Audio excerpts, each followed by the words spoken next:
चर्बी चढ़ जाएगा मुझे। मारो साले को, मारो मारो। सुन, अब यहाँ आया ना तू, तो तुझे काट काट के ना कुत्ते को खिला देंगे।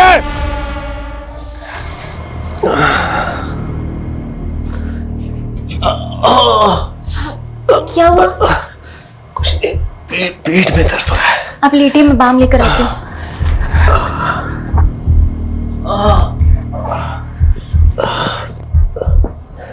कितनी बार कहा है कि भारी सामान मत उठाया कीजिए। वर्कर लोग काहे के लिए रखे हैं? ज्यादा प्रॉब्लम हो गई और 10 दिन घर पे बैठना पड़ गया ना, तब पता चलेगा आपको।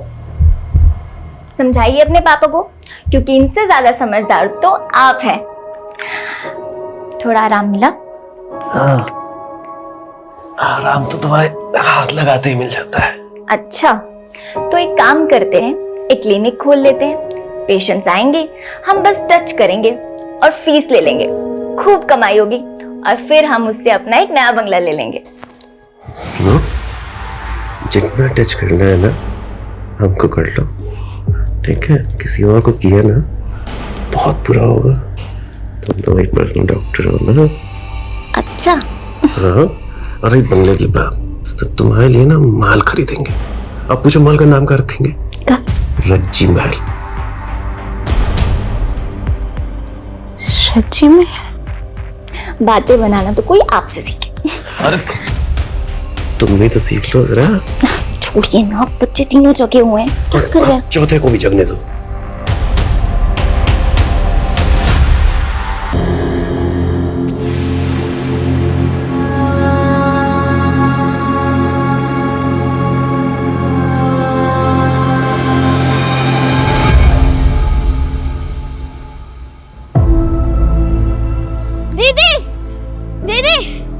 देखो मामला है, आपको खट्टे वाले आम पसंद है ना? कहाँ से लाए हो? चोर चोर! अरे सुनिए, क्या कर रहे हो आप? पगला रहे हो क्या? अरे पगला तो इसके बच्चे हैं। रुकिए। अरे भैया, बच्चों का मैटर है, भीड़ गए होंगे। अरे बच्चों का मैटर? मेरे बेटे को 16 टांके आए हैं, हॉस्पिटल में है वो, पता है? अरे तो उसका खर्चा हम दे रहे हैं ना। अरे रखो अपना खर्चा। किसी कुत्ते को बांध के रखते ना पट्टे से, अपने बच्चों को बांध के रखे, नहीं तो बता रहे बहुत बुरा होगा। अरे हाँ हाँ चरण भैया, हम समझाएंगे ना, आप जाइए ना। और किसी चीज की कोई जरूरत हो तो बताइएगा। अरे नहीं चाहिए हमें कुछ। कहाँ है दोनों? आई एम सॉरी दीदी। तुम तो तनु बेटा, क्या हो गया? एक समय ऐसा था कि तुमको गुस्सा ही नहीं आता था, बात बात में भड़क जाती हो। क्या बात हो गया ऐसा? ताऊ जी, वो हमने ही आम चुराया था और कृष भैया हमको मारने लगे। फिर दीदी को गुस्सा आया और बेटा क्या किया तुमने ये? हैं? तो क्या करते हम ताऊ जी? चुपचाप छोटू को मार खाने देते? अरे आम चुराता तो वापस छीन लेता। और ये ताऊ जी, हमारा दिमाग ऐसे ही खराब था। किस और ऊपर से किस बात पे दिमाग खराब हो गया तुम्हारा? कोई तुमको तंग किया? कोई बात हुआ? ताऊ जी वो बनू, छोटू, अरे देखी बर्बाद करके रख दिया। प्रभात, सुनो सुनो सुनो सुनो सुनो सुनो सुनो सुनो तुम। अरे बच्चा लोग पे गुस्सा मत करना। गुस्सा हमको आ रहा है भैया, लेकिन इन दोनों पे नहीं, आप पे आ रहा है। कहीं करनी तो इनका है, लेकिन करवाने वाला कौन है? आप और भाभी। क्या आप बोल रहे हो? पगला गए हो? बकवास करे जा रहे हो? नाम पगला गए ना, हम बकवास कर रहे हैं। समझ में आ रही बात? हम बोल रहे हैं सच। आप दोनों ने मिलकर हमारा जीना दुश्वार कर दिया है। छोटे भाई हैं हम आपके, दुश्मन नहीं है। चले जाएंगे, ज्यादा समय नहीं है। चलो रखो इसको, चलो तुम दोनों चलो। देखो प्रभात, नहीं सुनना, चलो। ये कोई तरीका है?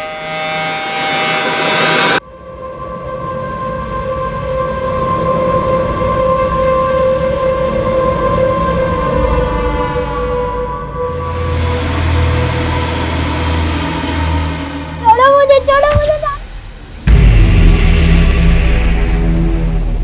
छोटू।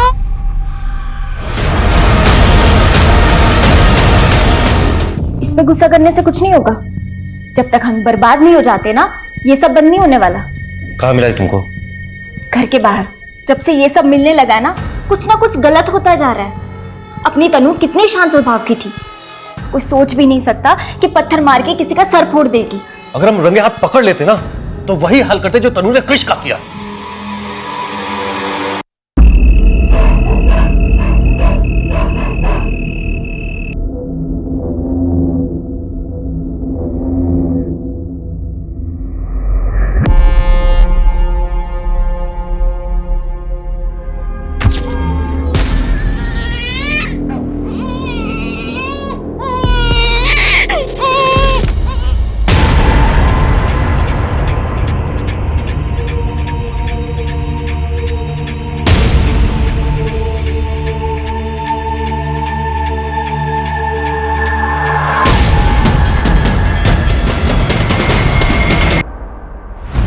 पूरे क्राइम सीन को सील कर दो, फॉरेंसिक टीम को बुलाओ, मुझे पूरी की पूरी डिटेल चाहिए। आपके रिश्तेदार थी वो?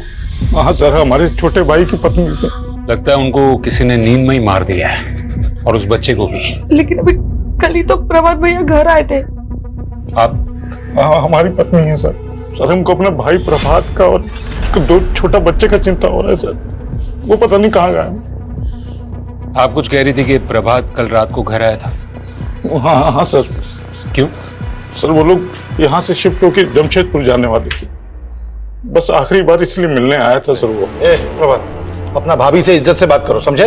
इज्जत पाने के लिए ना, इज्जत पाने लायक काम भी करना पड़ता है, गिनना आती है आप लोगों से। खैर, जा रहे हैं शहर छोड़ के कल, जो करते मेरे करिए। तो उसके बाद आप लोगों की कोई बात नहीं हुई? नहीं सर। लेकिन सर प्रभात भैया और दोनों बच्चे हैं कहाँ? आप फिक्र मत करिए, उन्हें ढूंढ रहे हैं। इनके स्टेटमेंट्स ले लो। बेटा बेटा, आराम से आराम से। इसकी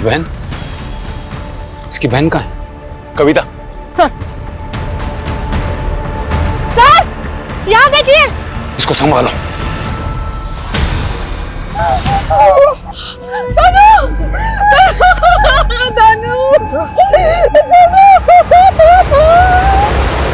मकसद चोरी नहीं बल्कि इनका मर्डर ही था।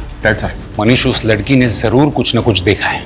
सवाल ये उठता है कि वो घर के बाहर पीछे वाले जंगल में कैसे पहुंचे, और उससे भी अहम सवाल ये है कि उनका बाप कहाँ है। सर कहीं ऐसा तो नहीं ये सब कुछ उनके बाप नहीं? इस वक्त कुछ भी रूल आउट नहीं कर सकते। सर यकीनन लड़की के स्टेटमेंट से बहुत कुछ पता चल सकता है, लेकिन वो काफी सदमे में है, अभी उससे कुछ भी पूछना सही नहीं होगा। कविता, उन दोनों बच्चों को मेडिकल एग्जामिनेशन के लिए भेजो। Yes sir.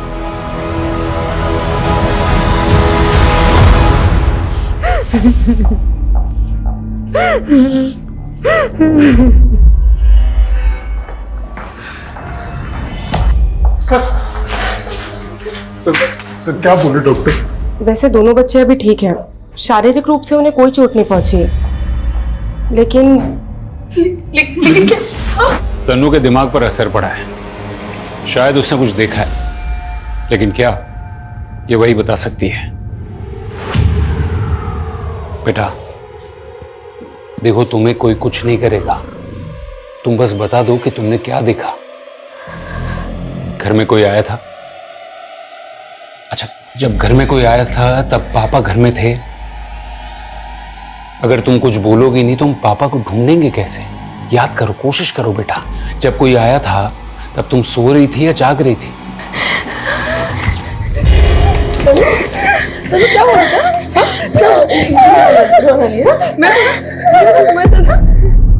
इसमें तो कोई शक नहीं है कि जब मर्डर हुआ तब तनु वहीं पर थी, क्योंकि तनु जब हमें जंगल में मिली तब उसके चेहरे पर और कपड़ों पर खून के छींटे थे। तनु और उसका छोटा भाई दोनों उसी कमरे में थे, पर किलर ने उनको नहीं मारा।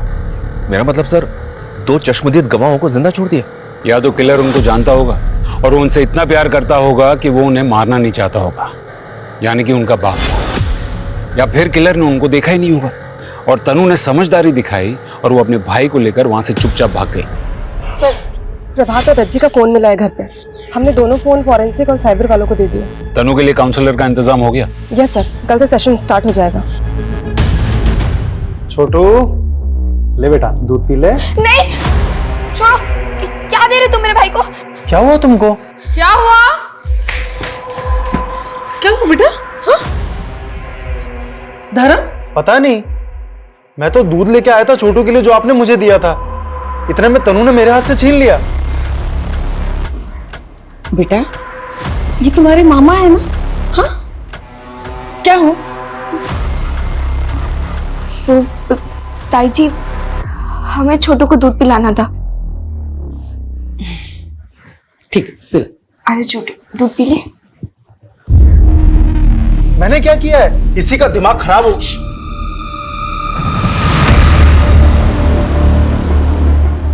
सर वो लड़की पागल हो गई है, मैं नहीं। और आप ऐसा सोच भी कह सकते हैं? तुमने उनको धमकी नहीं दी थी? सर हम गुस्से में थे उससे। सर वो लड़की इतनी पागल हो गई थी कि एक बाप अपने बेटे का खून देखेगा ना तो गुस्सा तो आएगा ना। और उसी गुस्से में तुमने उसी तरह से उसकी माँ और उसके भाई का सर फोड़ दिया। सर आप फिर से वही बात कर रहे हैं। जब से मेरे बेटे का सर फटा है ना, सर मैं उसके पास ही हूँ, उसको छोड़ के कहीं नहीं गया हूँ। शहर छोड़ के कहीं मत जाना, और जब भी बुलाया जाए पुलिस स्टेशन आ जाना। सर प्रभात एक ग्रोसरी शॉप चलाता था मार्केट एरिया में, आमदनी ठीक ठाक थी। उसको आखिरी बार सुबोध के घर से निकलते देखा गया था। ये प्रभात और सुबोध के बीच में बनते थी? कुछ टाइम पहले तक दोनों फैमिली साथ में रहती, फिर रज्जी ने एक बच्चे को जन्म दिया। फैमिली बढ़ गई तो प्रभात अपनी पत्नी के साथ किसी अलग जगह पे शिफ्ट हो गया। तो पैसों का या पुश्तैनी जायदाद का कोई बंटवारा? नहीं सर, किसी पुश्तैनी जायदाद का कोई बंटवारा नहीं। सुबोध राजकीय विद्यालय में टीचिंग करता है और प्रभात के दोनों बच्चे उसी स्कूल में पढ़ते हैं। और दोनों की पत्नियां? रज्जी हाउसवाइफ थी सर। सबका कहना है कि वो अपने पति से बहुत प्यार करती थी। और सुबोध की पत्नी करुणा आयुर्वेदिक नुस्खे बेचती है और बनाती है, मोस्टली शौकिया तौर पर। दोनों के आपस में कोई अनबन नहीं थी। कुछ समझ में नहीं आ रहा है। सिर्फ चरण है जिसके पास ये मर्डर्स का मोटिव है, लेकिन उसका रिकॉर्ड भी एकदम क्लियर है, वो घर में ही था। जब तक ये प्रभात नहीं मिल जाता या फिर तनु कुछ बोलती नहीं, तब तक हम अंधेरे में रहेंगे। ये हो गई तुम्हारे लिए दवाई तैयार। लो लो, पियो पियो पियो पियो पियो पियो पियो, शाबाश। लो और पियो। ये इसे नहीं, तुझे पीना चाहिए। अरे अमन, तू कब आया? जब तू अपनी बेचारी का रोना रो रहा था। मैं कोई रोना नहीं रो रहा हूं, मैं अपनी जिंदगी में बहुत खुश हूं, अपनी खुशबू के साथ। देख रहा हूं मैं कितना खुश है तू। शादी करके घर बसाना चाहता था, सुंदर सुशील पत्नी चाहिए थी तुझे, और ससुराल वालों ने पकड़ा दिया ये डैमेज पीस। ए, तमीज में रहो, समझे? मेरे तमीज में रहने से क्या तेरी किस्मत बदल जाएगी? मुझे देख, नो रिस्पॉन्सिबिलिटी, नो बंदिश। सुबह से लेकर शाम तक ऐश करता हूं और रात को डबल ऐश करता हूं। देख अमन, जब तक तुझे बर्दाश्त कर रहा हूं, किसी दिन मेरा दिमाग घूम गया ना। तुम में से अमन कौन है? जी मैं हूं। क्या हुआ? तुमसे कुछ बात करनी है। मैम, एक भी महीना ऐसा नहीं था कभी मेरी तनख्वाह देरी हुई हो। अच्छे इंसान थे मतलब हैं, अच्छे इंसान हैं। उनकी किसी से कोई दुश्मनी थी? सवाल ही पैदा नहीं होता मैडम। उसकी वाइफ को कितने अच्छे से जानते हो तुम? मैं मिला हूँ, 3-4 बार उनसे मिला हूँ। प्रभात भाई अपनी बीवी से बहुत प्यार करते थे। मेरे घर पे देना है। तुम्हारी भाभी का जन्मदिन है ना, उसके लिए साड़ी है। उसको तोहफा देने के बाद उसके चेहरे पे जो खुशी होती है ना, उसको देखने का मजा ही कुछ और है अमन बाबू। ठीक है, जरूरत पड़ेगी तो थाने बुलाएंगे। ठीक है।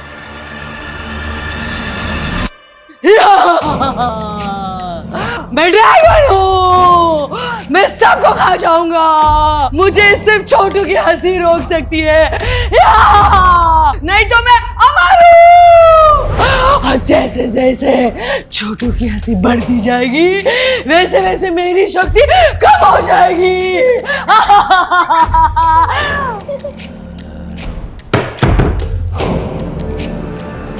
ताई जी,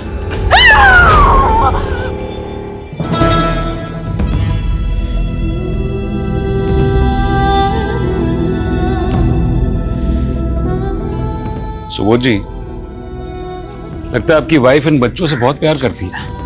हाँ सर, करुणा के अलावा इन बच्चा लोग को इतना जल्दी कोई भी ठीक नहीं कर सकता था। इसका जान बसता था बच्चों में। और प्रभात की? मेरा मतलब है प्रभात भी इन बच्चों से उतना ही प्यार करता था। सर, जितना आप करुणा का प्यार देख रहे हैं ना, उससे कहीं ज्यादा। प्रभात का पूरा जिंदगी बच्चा लोग और रज्जी के इर्द गिर्द घूमता है सर। अगर ऐसा है तो फिर ये प्रभात गायब कहाँ हो गया? हम जान रहे हैं सर आप क्या बोलना चाहते हैं, लेकिन हम पूरा विश्वास के साथ कह रहे हैं कि जो कुछ हुआ है ना, इसमें प्रभात का कोई हाथ हो ही नहीं सकता है सर। या तो प्रभात खुद ही कोई मुसीबत में फंस गया है, या वो रज्जी के पास। सर, रज्जी के फोन से कुछ मीडिया डिलीट किया गया था, उसे रिट्रीव किया जा रहा है। रज्जी और प्रभात के कॉल रिकॉर्ड्स भी आ गए हैं। इनको ना तो किसी अननोन नंबर से कॉल आया था, ना ही इन्होंने किसी को कॉल किया है। इनफैक्ट सिर्फ 2 कॉल्स प्रभात को दुकान से आए थे, बाकी सारे कॉल्स उनके आपस में ही हैं सर। इसका मतलब है जब मर्डर हुआ तब तन्नू 100% वहीं थी।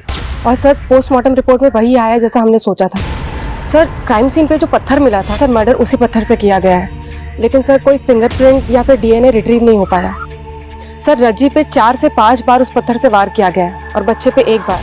इसका मतलब है मारने वाले के दिमाग में बहुत ज्यादा नफरत भरी हुई थी। सर, इसी वजह से पत्थर पे इतना ज्यादा खून था कि कोई फिंगरप्रिंट नहीं मिल पाया। और कुछ अनयूजुअल? यस सर, रज्जी के साथ रेप भी हुआ था। What? लाश के साथ रेप? मतलब नेक्रोफिलिया, मतलब ये बंदा मुर्दों के साथ सेक्स करता था। बच्चों के लिए काउंसलर आ रहे हैं ना? Yes sir. देखो बेटा, हम जानते हैं कि आप बहुत दुखी हो, लेकिन उस किलर ने आपके छोटे भाई गोलू को बहुत चोट पहुंचाई है ना, और आपकी माँ को भी ना। बेटा, उस आदमी ने जब आपके छोटे भाई को और आपकी माँ को मारा तब आप वहीं थी ना? क्या हुआ था वहां? आपने उस आदमी की शक्ल देखी थी ना? तनु,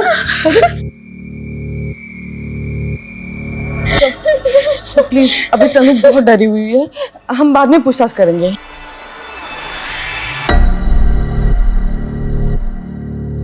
सर मैं समझती हूँ आपके लिए जानकारी बहुत जरूरी है।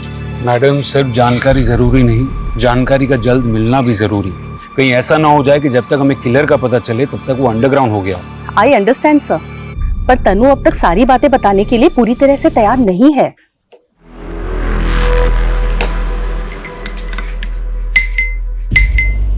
ताई जी, आप ये दूध में क्या मिला रही हैं?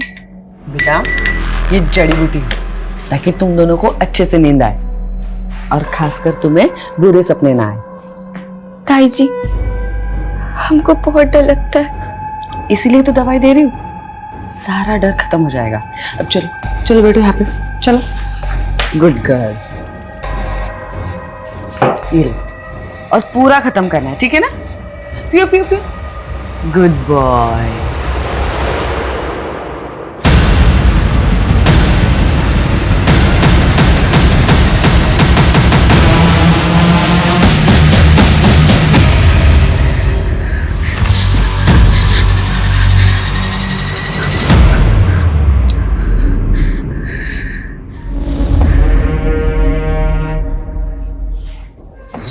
जी महल। मैं कम इन सर? कम इन। सर, रज्जी के फोन से जो मीडिया फाइल डिलीट हुए थे वो मिल गए। मतलब रज्जी किसी और के साथ? क्योंकि फोटो में इस आदमी की डील डॉल देखकर ये तो साफ पता चलता है कि ये प्रभात नहीं है। सर, हो सकता है रज्जी को कोई ब्लैकमेल कर रहा हो। मुमकिन है सर, प्रभात ने ये फोटो देख ली और गुस्से में आकर उसने रज्जी का खून कर दिया। गुस्से की वजह अगर बेवफाई है तो इंसान हैवान बन जाता है, वो कुछ भी कर सकता है। लेकिन उसने अपने बच्चे को क्यों मारा होगा? हो सकता है सर, प्रभात को ये शक हो गया हो कि ये बच्चा उसका नहीं है, इसी आदमी का है, और शायद इसी वजह से। और सर, उसके भैया भाभी बच्चों से जितना प्यार करते हैं उसे यकीन होगा कि वो उन्हें संभाल लेंगे। सर, तनु ने अपने बाप को ही मर्डर करते हुए देखा होगा, शायद इसी वजह से वो ज्यादा सदमे में है और हमें कुछ बता नहीं पा रही है। लेकिन जब तक प्रभात नहीं मिल जाता तब तक सच्चाई बाहर नहीं आएगी। ये प्रभात के नाम का डबल अलर्ट जारी करो और साइबर टीम से कहो कि ये पता करे कि रज्जी को ये फोटोज किस नंबर से भेजे गए थे, और फॉरेंसिक डिपार्टमेंट से कहो कि उस बच्चे की डीएनए टेस्ट भी करवाए। अरे हमको भी तो पता चले कि वो बच्चा प्रभात का था भी या नहीं। Okay sir.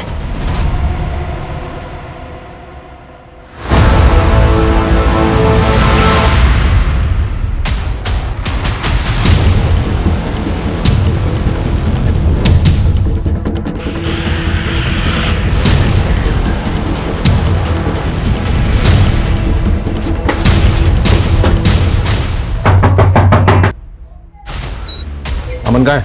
समीर कौन है? चल अरे सर, मैंने क्या किया सर?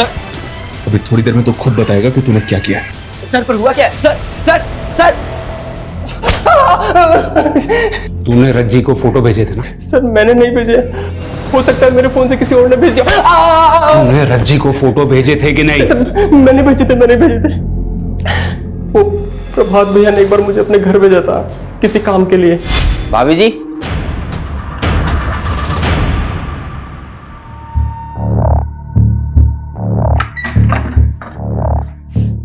अमन भैया, आप कब आए?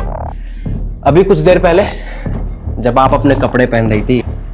ये क्या बकवास कर रहे हैं आप? विश्वास नहीं होता आपको? हाँ? ये देखिए, अच्छी है ना वीडियो? लेकिन ये सब कुछ नहीं किया। बाकी के 2 बच्चों को क्यों छोड़ दिया? सर, हम सच कह रहे हैं, बच्चे को और भाभी को मैंने नहीं मारा। ये सब किसने किया मुझे नहीं पता। लेकिन तनु को पता है, उसने देखा था तुझे। अच्छा बेटा, बताओ, ये कौन है? अमन चाचा। बेटा उस रात वहां पर अमन चाचा ही थे ना? नहीं। बेटा ठीक से याद करो, उस रात वहां पर अमन चाचा ही थे ना? उन्हीं ने तुम्हारी माँ को और तुम्हारे भाई को मारा ना? नहीं, अमन चाचा नहीं थे वहां पे। सर, अमन का कहना है कि प्रभात को उसके और रज्जी के बारे में कुछ पता नहीं था। जाहिर है, क्योंकि अगर प्रभात को पता चला होता और उसी वजह से उसने रज्जी को मारा होता तो वो अमन को भी नहीं छोड़ता। सर, बच्चे की डीएनए रिपोर्ट आ गई। गोलू प्रभात का ही बेटा था, तनु और छोटू का सगा भाई। सर, हम इस केस के तकरीबन हर पहलू को इन्वेस्टिगेट कर चुके हैं। ना तो हमें अभी तक कातिल मिला है और ना इस कातिल के बारे में कोई क्लू मिला है। You right. अब तक हम इस केस के हर पहलू की तहकीकात कर चुके हैं, सिवाय एक। शुरू से हम सुनते आ रहे हैं कि प्रभात और रज्जी जमशेदपुर शिफ्ट हो रहे हैं। कहीं ऐसा तो नहीं है कि इस वारदात की जड़ें वहीं से उगी हों?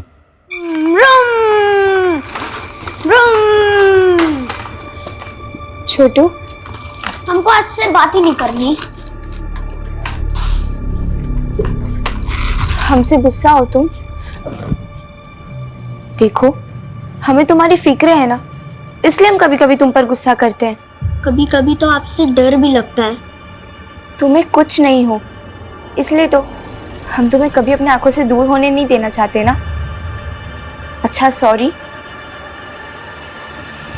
कान पकड़ के सॉरी। मम्मी पापा तो छोड़ के चले गए, अगर आप भी ऐसा करोगे तो।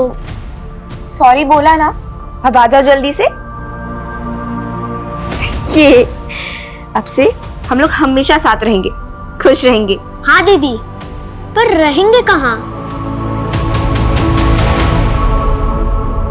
मैडम, हम प्रभात को 20 सालों से जानते थे। वो बहुत अच्छा आदमी था। उनकी किसी से कोई दुश्मनी? सवाल ही नहीं उठता मैडम। लेकिन वो कहते हैं ना, घर का भेद ही लंका ढाए।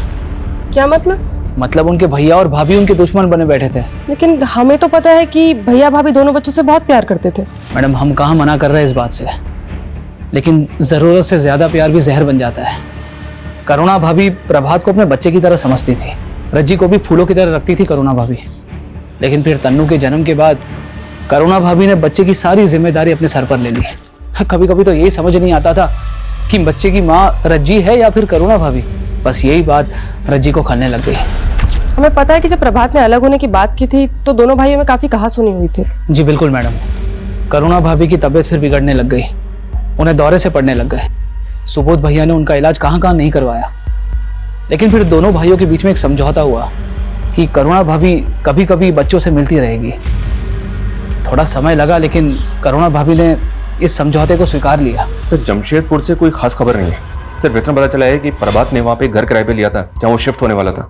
हाउस ओनर नेबर से भी बात की पर कुछ अनयूजुअल मिला नहीं। लेकिन एक बात तो साफ है कि यहाँ करुणा और सुबोध ये बिल्कुल भी नहीं चाहते थे कि प्रभात और उसका परिवार शहर छोड़ के जाएं। करुणा जी, सुना है वो अपनी ममता में इतनी बेकाबू हो गई थी कि प्रभात और उसका परिवार शहर छोड़कर न जाए, इसलिए आपने टोने टोटके का सहारा लेना शुरू कर दिया था तुम दोनों के लिए। सर, हम अपना करुणा को टूटते हुए नहीं देख सकते थे सर। इसमें हमारा जान बसता है, और अगर ये मां नहीं बन सकती है तो इसमें इसका क्या गलती है सर? और क्या किया है इसने? बस बच्चा लोग को प्यार किया है ना सर। आप बताइए, बच्चा लोग को प्यार करना कोई कानूनी जुर्म होता है क्या? और सर, बात सिर्फ उनके यहाँ जाने की नहीं थी। तनु की मानसिक स्थिति ठीक नहीं रहती थी, उसे नजर लग गई थी और वो बहुत चिड़चिड़ करने लगी थी। इसलिए मैंने सोचा कि अगर मैं काला जादू करूंगी तो वो थोड़ी ठीक हो जाएगी। आखिरी बार जब प्रभात तुमसे मिलने आया तब तुम्हारी उससे लड़ाई हुई थी? नहीं सर, हम अपना भाई से कभी लड़ ही नहीं सकते थे। वो तो थोड़ा कहासुनी हो गया था। प्रभात, अपना भाभी से इज्जत से बात करो, समझे? इज्जत पाने के लिए ना इज्जत पाने लायक काम भी करना पड़ता है। वो सब भूल गया था सर, वो सब कुछ भूल गया था जो हम उसके लिए किए थे। वो बस हमसे पीछा छुड़ाना चाहता था और इसीलिए तुमने उसकी जान ली। उन दोनों बच्चों को छोड़ दिया जिससे तुम्हारी पत्नी को लगाव था, लेकिन उस मासूम बच्चे की जान ले ली जिसे रज्जी ने अपने करीब रखा था। और फिर अपने बदले की आग में तुमने रज्जी की लाश के साथ भी। क्या बोल रहे हैं सर आप? कितना घिनौना इल्जाम लगा रहे हैं। सर कैसी बातें कर रहे हैं आप? सर हमने ऐसा कुछ नहीं किया, मैं कह रही हूँ ना, हमने कुछ नहीं किया है सर, कुछ नहीं किया है। इनके खिलाफ हमारे पास कोई सबूत नहीं है। सर तनु इनके ही घर में रह रही है, कहीं ऐसा तो नहीं कि इनके डर से वो कुछ नहीं कर रही है? अनीश वो उनकी गार्डियन है, सिर्फ शक के बिना पर हम कोई कदम नहीं उठा सकते। फिर भी उन पर 24 घंटे नजर रखो। कमाल है, हर कोई ऐसा कह रहा है कि हत्याकांड के कुछ दिनों पहले से ही तनु अजीब बिहेव कर रही थी। वो अपने छोटे भाई के लिए वो क्रिश पर जानलेवा हमला भी कर दी। आखिर एक 10 साल की बच्ची में इतना अग्रेशन किस बात का? अरे वाह तनु बेटा, आज तो आपके चेहरे पे न गुस्सा है न डर। अच्छा एक बात बताओ, दुनिया में आप सबसे ज्यादा किससे प्यार करते हो? छोटू से। छोटू से? वो है ही इतना प्यारा, तभी तो आप छोटू को सबसे बचाते ही रहती हो, है ना? उस दिन भी आपने छोटू को बचाने की कोशिश की ना, इसीलिए आपने पत्थर से कृष का सर फोड़ दिया ना। इसका मतलब कोई भी छोटू को अगर तकलीफ देने की कोशिश करेगा तो मैं उसका सिर फोड़ दूंगी। सर तनु का केस थोड़ा पेचीदा है।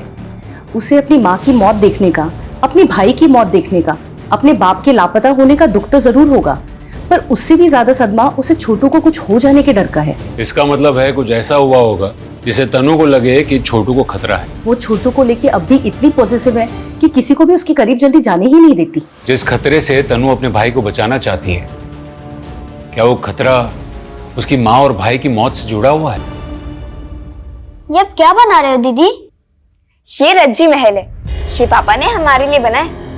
यहाँ आंगन में होगा झूला और फिर यहाँ से ऊपर जाने के लिए हमारे कमरे में होगी सीढ़ी और हमारे कमरे में होगा एक गद्देदार बेड जिसमें तुम खूब उछलोगे, है ना? हाँ। माँ पापा भी वहाँ होंगे? क्या वो हमारा इंतजार कर रहे हैं? माँ तो नहीं, लेकिन पापा जरूर होंगे वहाँ पे। सब प्रभात की मौत हुई 12 दिन पहले और उसकी डेड बॉडी मिली है अभी 2 दिन पहले। पोस्टमार्टम में मौत की वजह? सर पे चोट। मतलब वैसे ही जैसे रज्जी और उसके बच्चे को मारा, लेकिन मर्डर के लोकेशंस अलग अलग हैं। जिस जंगल में प्रभात की लाश मिली, हो सकता है किलर ने प्रभात को उसी जंगल में मारा, वहां डंप किया और फिर प्रभात के घर चला गया। इसका मतलब है मनीष कि वो दोनों बचे हुए बच्चों को भी मारने की कोशिश करेगा। हमें तनु के बारे में और जानकारी निकालनी होगी। उसकी मानसिक स्थिति इस वारदात के पहले कैसी थी, उसका बिहेवियर, उसके दोस्त, सब कुछ। सर पूछताछ में पता चला है कि सुबोध ने स्कूल जाना शुरू कर दिया, जबकि हमें अभी ही प्रभात की डेड बॉडी मिली है। तनु की तो स्कूल में सबसे अच्छे स्टूडेंट्स में गिनती होती थी सर, और स्कूल के सारे स्टाफ को बड़ा दुख हुआ था ये सब जानकर। अच्छा, इस घटना से पहले तनु के साथ कोई हादसा हुआ था क्या? मेरा मतलब है कुछ ऐसा जिससे वो डर गई थी? नहीं सर, तनु के साथ तो ऐसा कुछ भी नहीं हुआ था।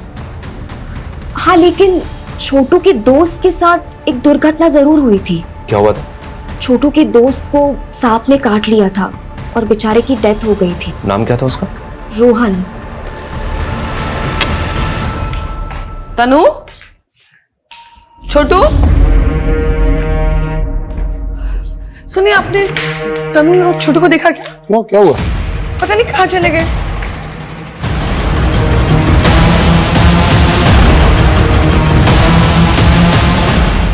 स्कूल स्टाफ का कहना है सर कि छोटू के फ्रेंड रोहन की मौत सांप के काटने से हुई थी, जबकि रोहन के नेबर्स का तो कुछ और ही कहना है। क्या मतलब? उनका कहना है कि रोहन ने पॉइजन खा के आत्महत्या कर ली थी। क्या? क्या सर? लेकिन एक 8 साल का बच्चा सुसाइड क्यों करेगा? तो ऐसा तो नहीं कि तनु ने रोहन के साथ गलत होते हुए देख लिया और इसीलिए वो छोटू को अपने पास ही रख रही थी? हाँ बोलिए। हेलो सर, हमारे बच्चे कहीं नहीं मिल रहे सर, हमने हर जगह ढूंढ लिए, कहीं नहीं मिल रहे सर, आप प्लीज हमारे बच्चों को ढूंढ लीजिए।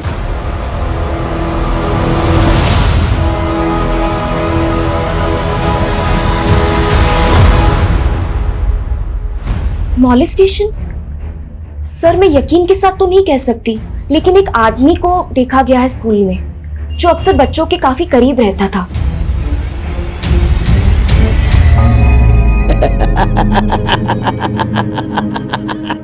बस दीदी, अब नहीं पीना। बेटा थोड़ा और पी लो। नहीं आंटी। बेटा ऐसे किसी को बिना बताए कहीं चले जाना ये गलत है ना? कहाँ जा रहे थे? रज्जी महल जा रहे थे हम लोग। रज्जी महल? ये कहाँ है? अंकल, पापा ने जमशेदपुर में हमारे लिए घर बनाया, उसका नाम उन्होंने रज्जी महल रखा है। हम वहीं जा रहे थे ताकि मेरे छोटू को कुछ ना हो।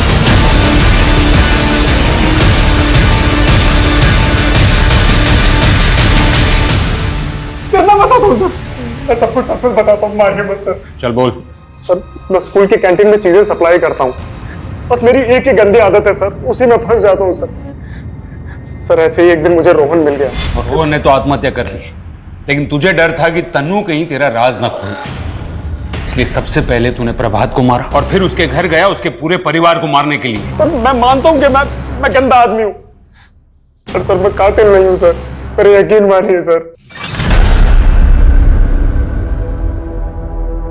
अच्छा बेटा बताओ, आपने उसका चेहरा देखा था? कौन था वो? बताओ बेटा, कौन था वो? क्या वो धर्म मामा थे या कोई और?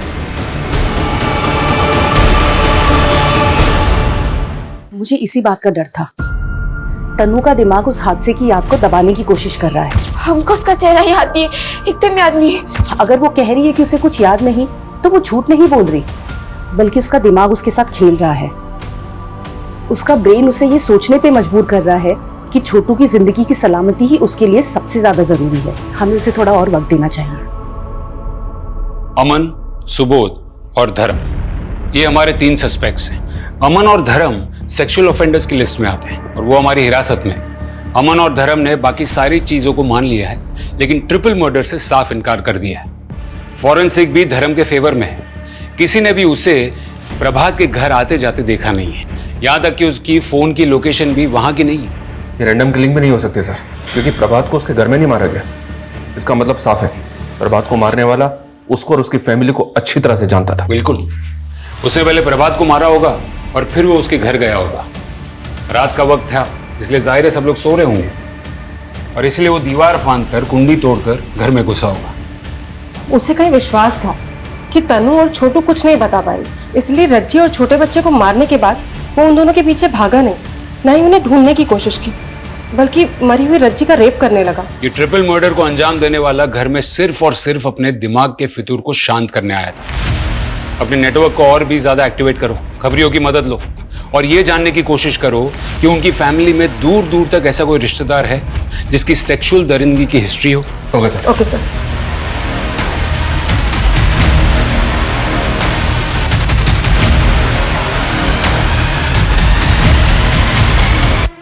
वैसे तो बहुत नौटंकी आते ही इधर साहब, पर एक बेवड़ी ने ना हमारी नाक में दम कर रखा था। हमने तो अपनी लड़कियों को समझा दिया साहब कि अगर ज्यादा परेशान करे ना तो ऐसी एक्टिंग करना कि जैसे मर गई, पर साला तब भी नहीं मानता था। अरे डेड बॉडी से भी करने को तैयार हो जाता था। इस लीड पे काम करो, हो सकता है कि इसका कोई रिश्ता हो इस ट्रिपल मर्डर से। यस सर, हमने हर कोठे पे अपने आदमी प्लेस कर दिया, वहां के लोगों को भी कह दिया है कि जैसे ही वो आए हमें इशारा कर दें।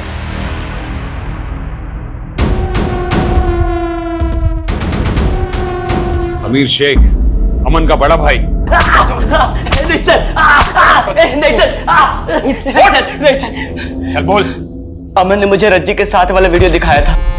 रज्जी बहुत सुंदर थी, मैं उसे हर हाल में पाना चाहता था, भले ही एक रात के लिए सही। लेकिन वो लोग शहर छोड़ के जाने वाले थे, तो मैंने भी उम्मीद छोड़ दी थी।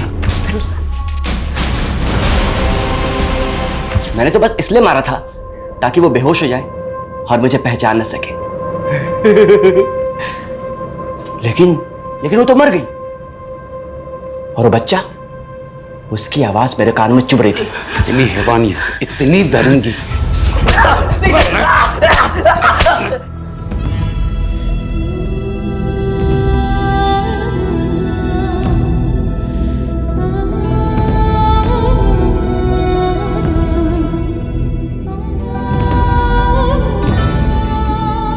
एक छोटी सी नन्ही सी फैमिली इतनी यातनाओं से गुजर रही थी और किसी को पता नहीं था। एक तरफ अमन रज्जी को ब्लैकमेल करके सेक्सुअली एक्सप्लॉइट कर रहा था, तो दूसरी तरफ तन्नू ने जब पता किया कि उसके छोटे भाई के दोस्त के साथ दुर्व्यवहार हो रहा था, तो वो अपने भाई को बचाने की कोशिश में लग गई। दोनों ने सेम गलती की, बात को छिपा कर रखी। अगर रज्जी ने आवाज उठाई होती या तन्नू ने भी आवाज उठाई होती ना, तो या तो यह हादसा होता ही नहीं या फिर कातिल बहुत पहले पकड़ा जा चुका होता। और रही बात समीर की, तो न सिर्फ अपनी सेक्स की ताकत बढ़ाने की दवाइयों का डबल डोज ले रहा था, बल्कि अपनी पत्नी को गलत दवाइयां देकर एक जिंदा लाश बनाकर रख रहा था। ताकि वो अपने सेक्सुअल इरादों को उसके साथ जी सके। हर बीमारी का इलाज होता है अगर सही समय पर पहचान ली जाए तो। अगर हम अपने प्रॉब्लम्स को छिपाने के बजाय उसे शेयर करें, सही लोगों तक पहुंचने की कोशिश करें, तो बड़े से बड़ा हादसा होने से टल सकता है।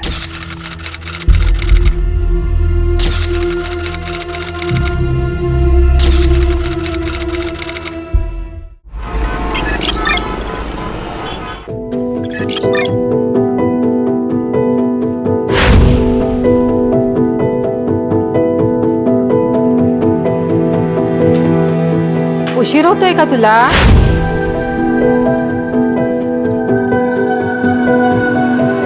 जा फिर कर लूंगी। हो, बट ये भी तो इम्पोर्टेंट है। अरे तुझे पढ़ लिख कर डॉक्टर बनना है ना, छोड़ दे सब, जा।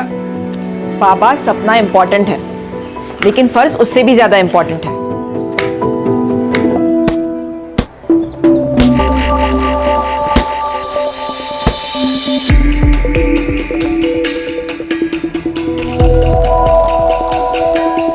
अविका, क्या हुआ है? इतने दिन से देख रहे हो, तेरा गेम में ध्यान ही नहीं रहता। क्या हुआ है बता।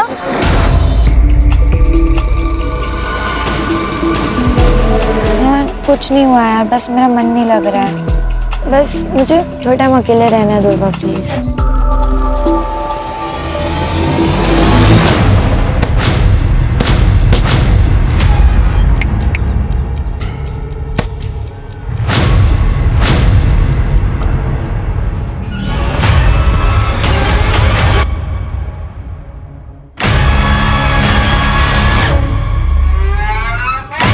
ये क्या कर रहा है तू? हाँ, शर्म नहीं आती? अपनी बेटी जैसी उम्र की लड़की के साथ ये सब करते हुए। तू रुक, तेरी मैं कंप्लेन करूंगी। रुक तू। लड़की है, तू क्या करेगी? निकाल, कर कंप्लेंट, जा। क्या शोर हो रहा है? सर, ये भाविका को मोलेस्ट कर रहा था। सर, ये झूठ बोल रही है। सर, मैं झूठ नहीं बोल रही हूँ। भाविका तू बता। सर, ये सब तकरीबन 2 महीने से चल रहा है सर। मैं आवाज उठाकर सही किया, नहीं तो हमें पता ही नहीं चलता कि ये अखिलेश ये सब कुछ करता है। इसे हम कड़ी से कड़ी सजा देंगे।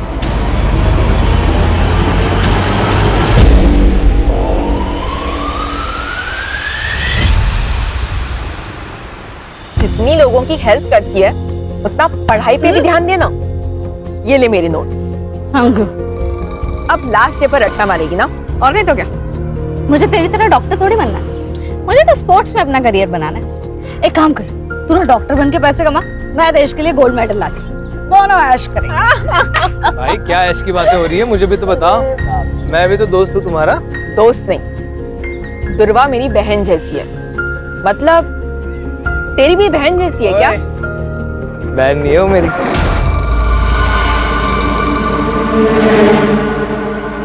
कोमल मत कर मजाक, वो सीरियस हो जाएगा। ओ सीरियस हूँ मैं। सीरियस है तू? हाँ। तूने देखा है अपने आप को? अगर गुंडे आ जाएंगे ना तो मुझे तुझे बचाना पड़ेगा। चल मिलते हैं।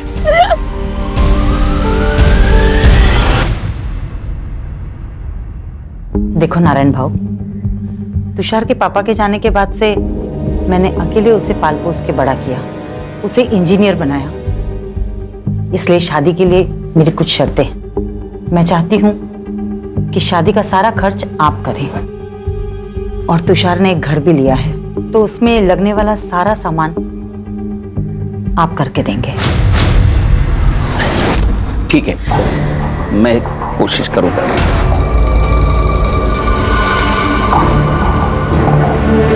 पहले तुषार को अंबिका को तो पसंद करने दो। अरे त्याला अंबिका पसंद आहे, बस आप हमारी बात पे हाँ कीजिए। आप भी अच्छे से सोच लीजिए, फिर हमें फोन करिए।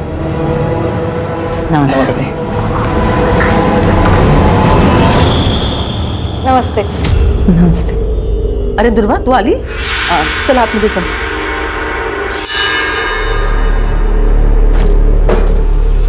जानबूझ के सामने आती है ना तू? क्या बोल रही होता है?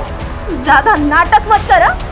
पिछले दोनों लड़कों ने तेरी वजह से मुझे नाका।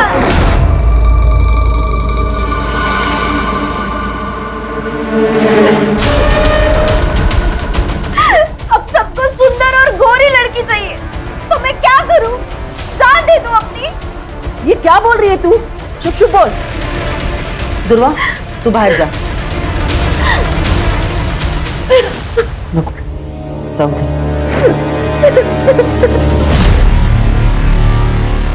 यानी क्या प्रॉब्लम है? तू ज्यादा मत सोच। और अंबिका दीदी दिल की बुरी नहीं है।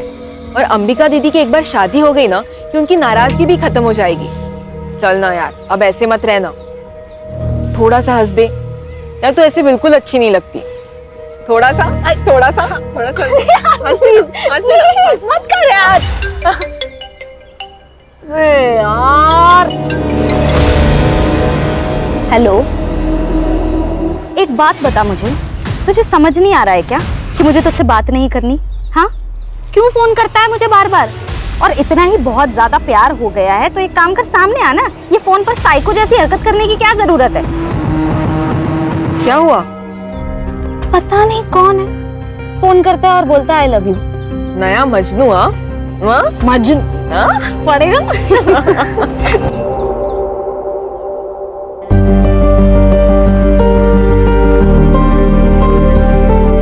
कितनी सुंदर लग रही है। मस्त है ताई। अच्छा, तू मंडप वाले से बात कर, मैं कैटरिंग वाले से बात करता हूँ, ठीक है? अरे काका, जो भी काम हो आप मुझे बताओ। बहन की शादी है, भाई नहीं करेगा तो और कौन करेगा?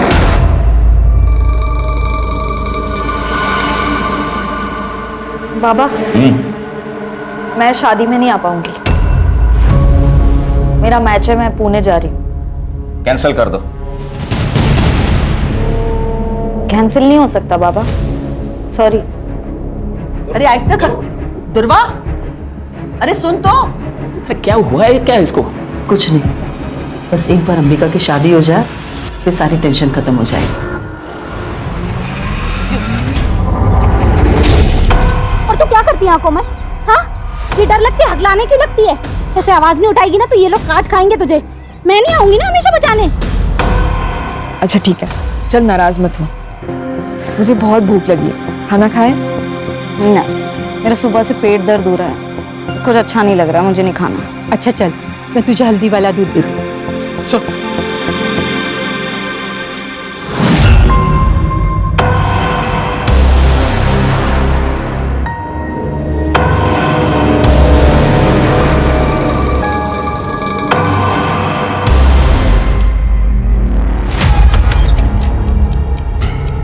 कोमल,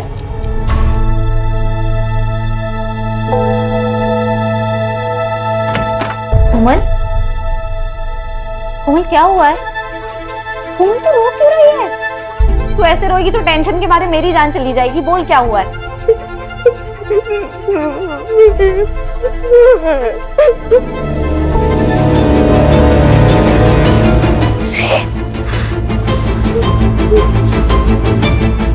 किसने किया? उसने बोला और हम लोग मान लेंगे? वो खुद क्यों नहीं बताने? सर वो डर गई है सर। पवन और विवेक देशमुख के लड़के हैं ना, इसीलिए। आप तो जानते हैं ना कि वो कौन है। तुम भी तो जानती हो ना, फिर भी चलिए। देखो, कल जाके उस लड़की ने अगर मना कर दिया ना तो देशमुख साहब तुम पर मानहानि का दावा ठोक देंगे। देख, मैं देशमुख साहब से बात कर लूंगा, वो मांडवली कर देंगे, ठीक है? मांडवली? हाँ, मुझे तो लगा आप पुलिस वाले हो, आप तो दलाल निकले। तू ज्यादा नाटक मत करा। किससे उलझ रही है तू? देशमुख साहब से? जानती है ना देशमुख साहब को? वो अपने लड़के के लिए तुम्हारे खानदान की दिवाली बना देगा, समझ गए? अब निकलो यहां से। मैं देख लूंगी अपना, आप ना अपनी खैर मनाओ।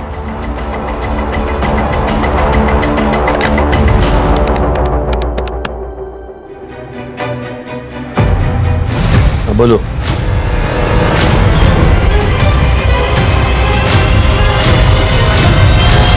ये देशमुख और उसके लड़के आजकल बहुत उछल रहे हैं क्योंकि उनके खिलाफ कोई बोल नहीं पाता। मैं बोलूंगी, आप खबर छाप दो। वैसे हम विक्टिम के नाम नहीं छापते, लेकिन ये छोटा सा गांव है, सब समझ जाएंगे। कहीं वो लड़की पलटी तो नहीं मारेगी? नहीं पलटेगी, मैं हूं उसके साथ।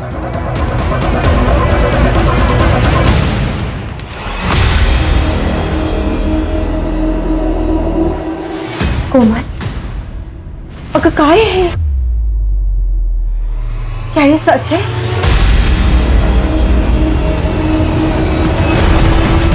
विचार क्यों दिलाया? कोमल, इस पेपर में जो लिखा है वो सच है? क्योंकि अगर ये सच है तो इसका सारा का सारा हर्जाना देशमुख के बेटे भरेंगे, और अगर ये सच नहीं तो तू। बोल दे कोमल, किसी से डरने की जरूरत नहीं है, सच बोल दे। क्या सच दुर्वा? मेरा रेप नहीं हुआ था, कुछ नहीं हुआ था मेरे साथ। तू क्यों कहानियां बना रही है? कोमल, क्या बोल रही है तू? तूने मुझे इनके नाम बताए थे ना? सरपंच जी, ये झूठ बोल रही है, मैंने इसे ऐसा कुछ नहीं बताया था। ये दुर्वा, तेरे बाप से मेरी दुश्मनी है, इसलिए तो सब कर रही है ना? देशमुख बहू, कुछ भी मत बोलो। ए, चुप कर, सब जानता हूं मैं। तो और तुम्हारी बेटी, तुम्हारी दोनों की किसी भी बात का कोई भरोसा नहीं कर सकता। दुर्वा, तू दूसरों के काम में टांग मत अड़ा, नहीं तो तुझे और तेरे खानदान को गांव से अलग कर देंगे।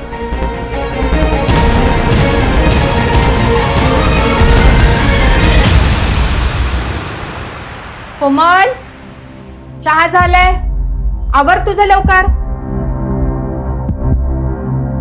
कोमल, जल्दी कर बेटा, लेट नहीं हो रहा तुझे? अरे क्या हुआ? पता नहीं कब से दरवाजा नहीं खोल रही है। कोमल, कोमल,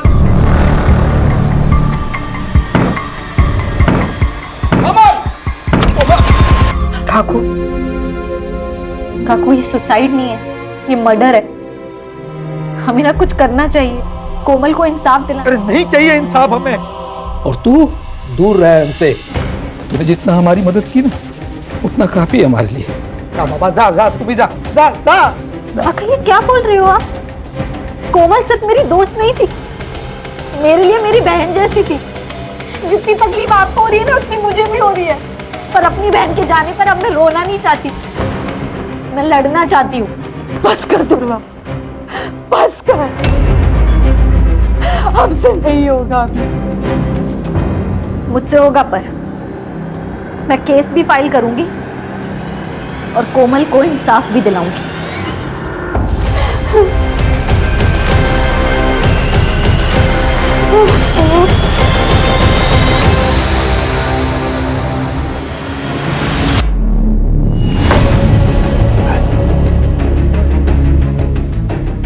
तेरी शर्म नहीं आती तेरे को? हाँ? तू है तेरी जिंदगी पे। उस लड़की ने तेरी जिंदगी हराम कर दी, तेरी नौकरी खा गई। तू देखता रह गया? उस लड़के ने तेरी जिंदगी हराम की है, उसे छोड़ने का नहीं, समझा? छोड़ने का नहीं।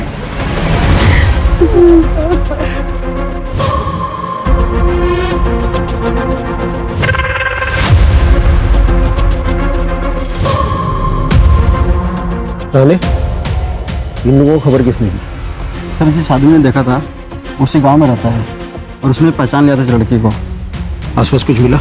हाँ सर, एक जला हुआ फोन और पर्स मिला है।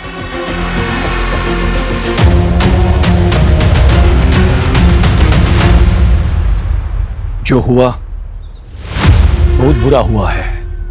हमारे गांव को तंटामुक्त गांव का पुरस्कार मिला है, और मेरा ये फर्ज बनता है कि हमारे गांव की इज्जत को बनाए रखे। दुर्वा को अपनी गलती का एहसास हुआ था, इसलिए उसने आत्महत्या की, या फिर किसी ने उसे मार दिया। लेकिन हमें ये बात छुपानी होगी, हमारे गांव के बारे में सोचना होगा। देशमुख जी सही कह रहे हैं।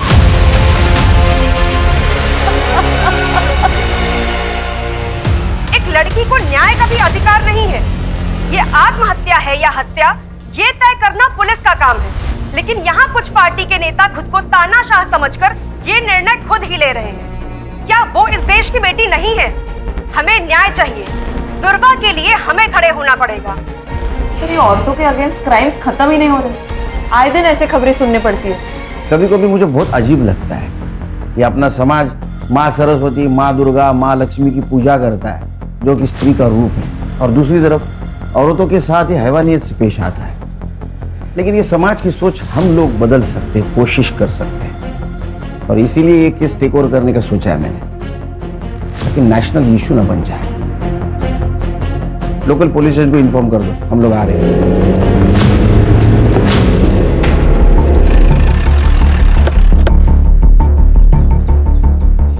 हेलो सर, पीआई नरेंद्र पात्रे सर।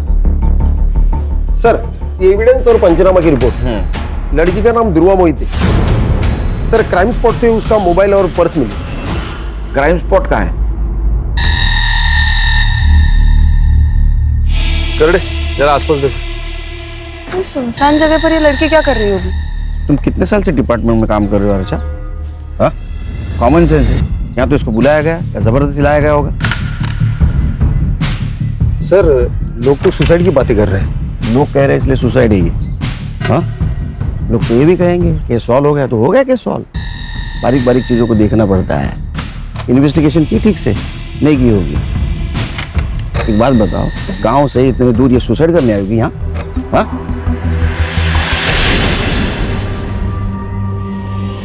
सर, क्या मिला? शायद पेट्रोल का। इसी का यूज किया होगा जलाने के लिए। इसको लैब में दे दो सर। फॉरेंसिक टीम को बुला, बारीक से बारीक चीजें देखो। और हाँ, आसपास के पेट्रोल पंप पर पूछताछ करो। 20 से 22 तारीख को किसी ने बल्क क्वांटिटी में पेट्रोल खरीदाएगा। लड़की कहाँ रहती है? आपने आखिरी बार कब देखा था ध्रुवा को? दोपहर तक तो वो घर पर ही थी, फिर अचानक शाम को 5 बजे वो घर से बाहर चली गई। कुछ कहा नहीं उसने, बहुत जल्दी में थी। वो बॉक्सर बनना चाहती थी। कोई बॉयफ्रेंड वगैरह? जी नहीं सर, उसका पूरा ध्यान सिर्फ खेल में ही था। ये कौन है? मैं मनीष। मेरे भाई का लड़का। दादा और वैनी के मौत के बाद ये अकेला पड़ गया था। मदद करने के लिए यहाँ आ जाता है कभी कभी। तुम कुछ जानते हो? सर, गांव के देशमुख पाटिल के साथ उसका झगड़ा हुआ था, कोमल को लेकर। क्या हुआ था? सर, ध्रुवा ने आवाज उठाई थी कोमल के लिए। उसने बताया था कि कोमल का रेप हुआ है। वो जयदेव के 2 बेटे पवन और विवेक ने किया है सर। कान आसपास पूछताछ करो।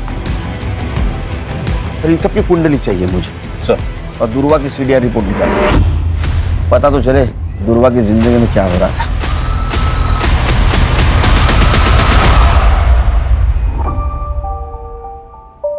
बाबा, कैसी लग रही हूँ मैं? दीदी दिखाओ।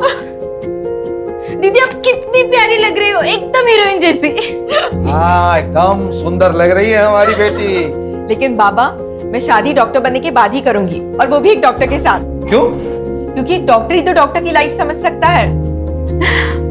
अरे बाबा, तू किससे भी शादी कर, लेकिन शादी कर।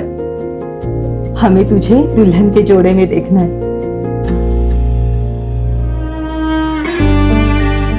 अलका, जो हुआ सो हुआ। अब तो दुकान भी बिक चुकी है। चले जाते हैं कहीं और, जहां पर हमारा अतीत हमारे साथ नहीं होगा।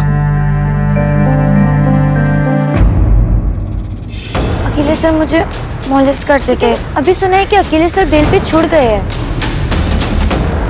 कोमल के साथ क्या हुआ था मुझे पता नहीं, लेकिन इज्जत तो प्यारी होती है ना सर। अगर ये बात गांव वालों को पता चल जाए तो उसे शादी कौन करता? लेकिन जो काम आपको करना चाहिए था वो ध्रुवा कर रही थी।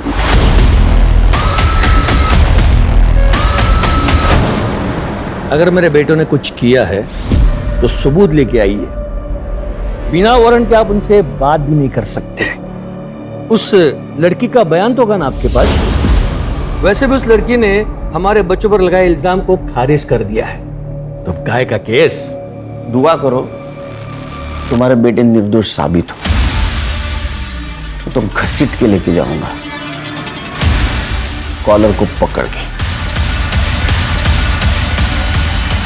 ध्रुवा के लिए हर दरवाजा बंद हो गया था सर। अखिलेश ने तो उस पर केमिकल अटैक किया था। पुलिस ने कंप्लेन लेने से भी मना कर दिया। घर पर अंबिका की शादी टूट गई, उसका कसूरवार भी उसको ठहराया गया है सर।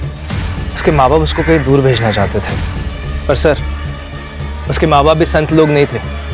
ब्लेम गेम चल रहा था। विक्टिम थे ध्रुवा। ये सच है कि अंबिका की शादी ध्रुवा की वजह से टूट गई थी? तुषार ध्रुवा को पसंद करता था और उसके साथ शादी करने वाला था, लेकिन ध्रुवा ने उसे साफ मना कर दिया था और फिर उसने अंबिका से भी रिश्ता तोड़ दिया। इसके लिए हमने ध्रुवा को उसके मामा के पास छोड़ने का निर्णय लिया था। मर्डर वाले दिन, मतलब 22 तारीख को। उस दिन आप सब लोग कहाँ थे? बस अंबिका अपनी चचेरी बहन नंदिनी को मिलने के लिए मुंबई गई थी।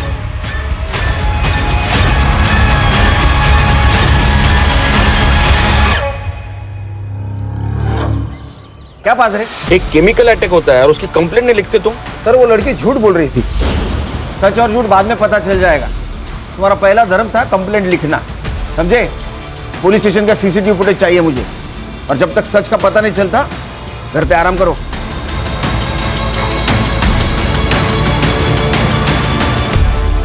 सर, दुर्वा की एचडीआर रिपोर्ट। सर ध्रुवा ने ज्यादातर कॉल्स अपने घर वालों को ही किए और कोमल को, और उसकी लास्ट लोकेशन क्राइम स्पॉट ही है जहां पर उसको जलाया गया है। और हाँ, उसको लास्ट कॉल किसी तुषार ने किया है 3 बजे, और उनकी 5 मिनट बात हुई है। उसके बाद उसको कोई कॉल नहीं आया। सर मुझे लगता है ये तुषार ने उसे जंगल की तरफ बुलाया होगा। सर ये तुषार की शादी तो अंबिका से तय हुई थी, लेकिन उसने ध्रुवा को कॉल्स किए। और हाँ सर, एक और नंबर है जहां से ध्रुवा को बहुत सारे कॉल्स आए हैं और आई लव यू वगैरह इस तरह के मैसेजेस है, लेकिन ध्रुवा ने उनको कभी रिप्लाई नहीं किया। वन साइडेड लव होगा। पता करो ये लवर कौन है, और उससे पहले तुषार को बुला। सर देख, दुर्वा को जिस मोबाइल नंबर से कॉल करता था ना, उसकी सीडीआर रिपोर्ट है हमारे पास। कमाल है। यानी शादी एक बहन से, इश्क दूसरी बहन से। क्या चक्कर चल रहा था? ऐसा कुछ नहीं है सर, आप गलत सोच रहे हो। अच्छा, तो ये भी गलत है। तेरे को दुर्वा से शादी करनी थी, इसलिए तूने उसको 3 बजे बुलाया कॉल करके, उसने ना किया इसलिए उसका मर्डर कर दिया। नहीं सर, मैं मानता हूँ मैंने उसे कॉल किया था, लेकिन मैंने उसे मारा नहीं है सर। सर मैं जब अंबिका को देखने गया था तब मुझे ध्रुवा पसंद आ गई थी सर। मेरी पूरी लाइफ में मैंने इतनी सुंदर लड़की नहीं देखी थी सर, इसलिए मैं उसका पीछा करने लग गया था।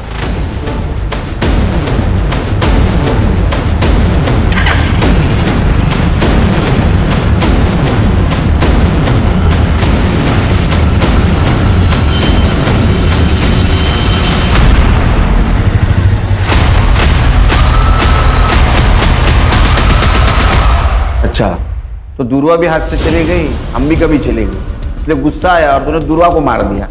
मैंने नहीं मारा है सर, मैं सच बता रहा हूँ, मैंने नहीं मारा उसे। तो कॉल क्यों किया था फिर? दरअसल अंबिका से मेरी शादी टूट गई थी और अगले ही हफ्ते मेरी मंगनी थी, इसलिए मैंने देख, अगले हफ्ते मेरी मंगनी है, तू फिर से एक बार सोच प्लीज। अगली बार अगर तूने मुझे कॉल किया ना तो मैं सीधा पुलिस के पास जाऊंगी। 22 तारीख को कहाँ था तू? मैं उस दिन शॉपिंग कर रहा था सर, आप इंक्वायरी कर सकते हैं, मैं शॉपिंग ही कर रहा था। जब तक इन्वेस्टिगेशन चल रहा है शहर छोड़ के नहीं जाना, समझा? जी सर। खाना मंगाओ तो फिर जा। चल अंबिका की सीडीआर रिपोर्ट और मोबाइल लोकेशन निकलवा। दुर्वा के मर्डर के दिन वो कहाँ तो पता चलना चाहिए, क्योंकि उसके पास मोटिव है उसके मर्डर का, रिजेक्शन और जलन। स्टूडेंट पे केमिकल फेंकता है? हाँ? कंप्लेंट करेंगे तो उनको मार देता है। मुझे पता था ये सब मुझ पर आएगा। उसे मैंने अपने टीम में नहीं लिया ना, इसलिए वो गुस्सा निकाल रही थी। तूने केमिकल नहीं फेंका? केमिकल सर कोई नॉर्मल चीज है केमिकल? अगर मैं केमिकल फेंकता तो उसके बदन पे कोई तो निशान होता। किसी ने देखा मुझे केमिकल फेंकते हुए? कोई सीसीटीवी फुटेज, कोई फोटो, कुछ नहीं सर। मैं कैसे मान लूं? जाना मत बन ज्यादा। उसको उस दिन नौकरी गई थी ना? हाँ, उसी की वजह से नौकरी गई। खाने के वादे हो गए मेरे, लेकिन और एक गलती करके मैं मेरा फ्यूचर डेंजर में नहीं डालता ना सर। 22 तारीख को कहाँ था उसका मर्डर हुआ था? सर इधर उधर इंटरव्यू देते फिर रहा हूँ, नौकरी नहीं है, काम धंधा नहीं है।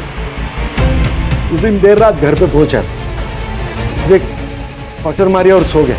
तेरे खिलाफ सबूत नहीं है मेरे पास, इसलिए तो अभी जा रहा है, समझा? जिस दिन सबूत मिलेगा ना वो क्वार्टर चल निकल। ध्यान रखो इस पे। फरखान दुर्गा का मर्डर जिस एरिया में हुआ उस एरिया का रात को 8 से 12 के बीच कंडम डेटा निकलवा, पता करो वहाँ कौन कौन से मोबाइल एक्टिव है। Okay sir.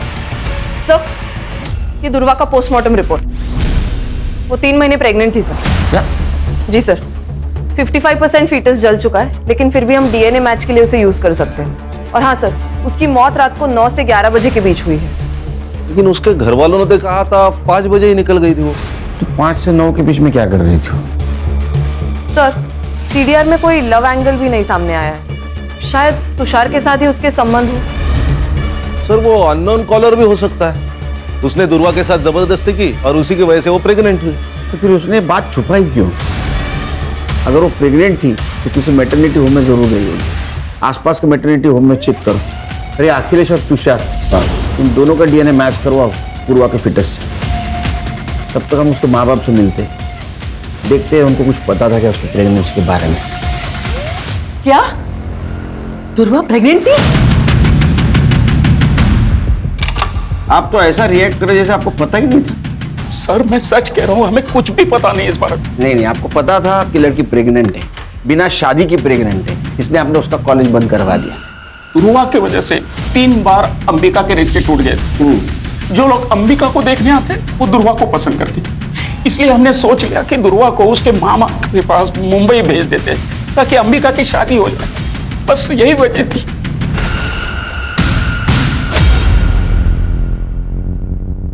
सर दुर्वा का जिस रात मर्डर हुआ था उस पूरी रात अंबिका का फोन स्विच ऑफ था। वो घर पर भी नहीं थी। वो मुंबई उसकी चाचा की लड़की नंदिनी उसके घर गई थी और अगले दिन वो सुबह लौट के आ गई। सर वो नंबर जिससे दुर्वा को अननोन कॉल्स और मैसेजेस आ रहे थे वो किसी राज पुरोहित के नाम पर रजिस्टर्ड है। फेक आईडी है सर। ये राज पुरोहित को गुजरे 6 साल हो गए। ये सिर्फ जिस दुकान से इशू हुआ है उसका एड्रेस निकालो। यस। जिस दिन दुर्वा का मर्डर हुआ उस दिन तुम अपने कजिन नंदिनी से मिलने गई थी ना मुंबई? हाँ, मेरे पापा ने ही मेरी टिकट बुक करवाई थी। लेकिन नंदिनी तो कॉलेज आईवी के लिए मनाली गई थी, तो फिर तुम उसे कैसे मिली? बोल, झूठ बोल रही है ना?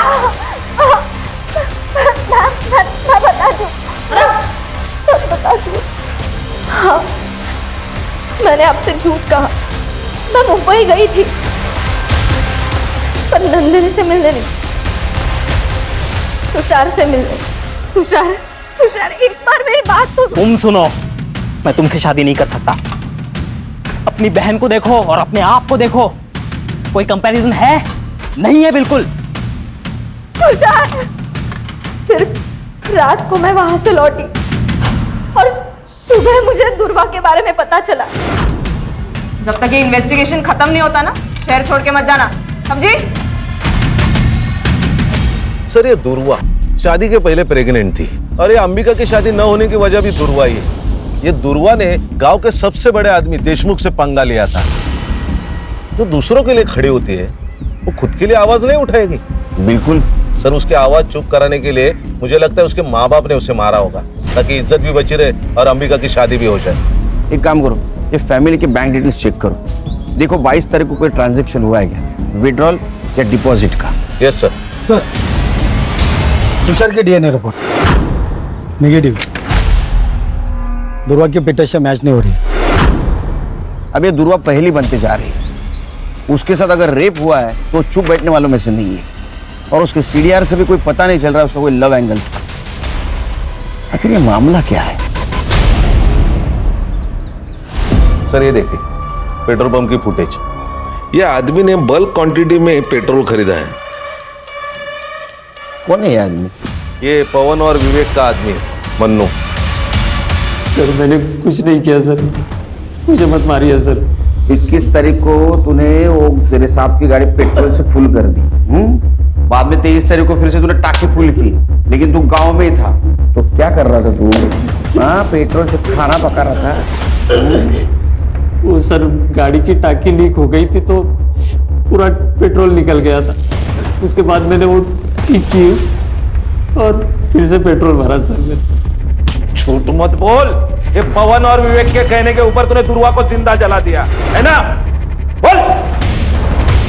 नहीं सर, ये क्या बोल रहे हैं सर आप? ये दुर्वा कौन है सर? मैं तो उसे जानता भी नहीं हूँ। सर इसके फोन में ये वीडियो मिला है।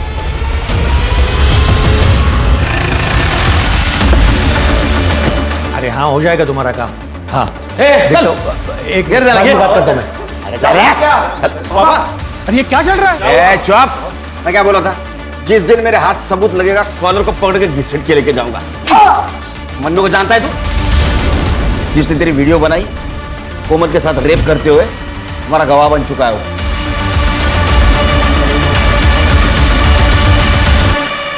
आपकी बेटी का रेप हुआ था, वो वीडियो है हमारे पास। विवेक और पवन, ये दो देशमुख के बेटों ने उसका रेप किया था। और दुर्वा आखिर तक आपकी बेटी के लिए लड़ती रही है, जानते हुए भी देशमुख बहुत स्ट्रांग आदमी है। ये बात किसी को मत बताइएगा, मेरी छोटी बेटी है, उस पर सवाल उठ जाएगा। बाबा अब तो मान लो कि दुर्वा ताई सही थी। ताई ने सुसाइड से पहले माफी मांगी थी दुर्वा से। कब ताई ने सुसाइड नोट लिखा था और वो हमने पुलिस से छुपा के रखा, सिर्फ कोमल की इज्जत दिखाते। कहाँ है वो?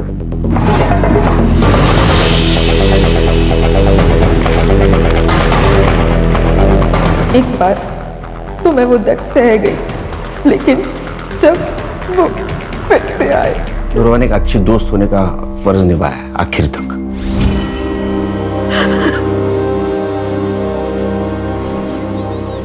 सर, विवेक और पवन की सीडीआर रिपोर्ट आ गई है। 22 तारीख को वो दोनों अपने फार्म हाउस में ही थे। हमारे पास कोई लीड नहीं है। हाँ? उस नंबर के बारे में क्या पता चला? सर, सिम कार्ड एक्टिवेशन की डेट तो पता चली है, लेकिन वो सिम कार्ड किस दुकान से लिया गया है ये अभी तक नहीं पता चला। सर, ये मैटरनिटी क्लिनिक की सीसीटीवी फुटेज, जहाँ दुर्वा चेकअप के लिए गई थी। ये कौन है उसके साथ? सर, ये आशीष है, दुर्वा का दोस्त। इससे मैंने पूछताछ की थी दुर्वा के बारे में। और सर ये देखिए, ये सीसीटीवी फुटेज है शाम के 6 बजे की। और दुर्वा का मर्डर रात 9 से 11 के बीच में हुआ। लिखो इसको। Okay sir.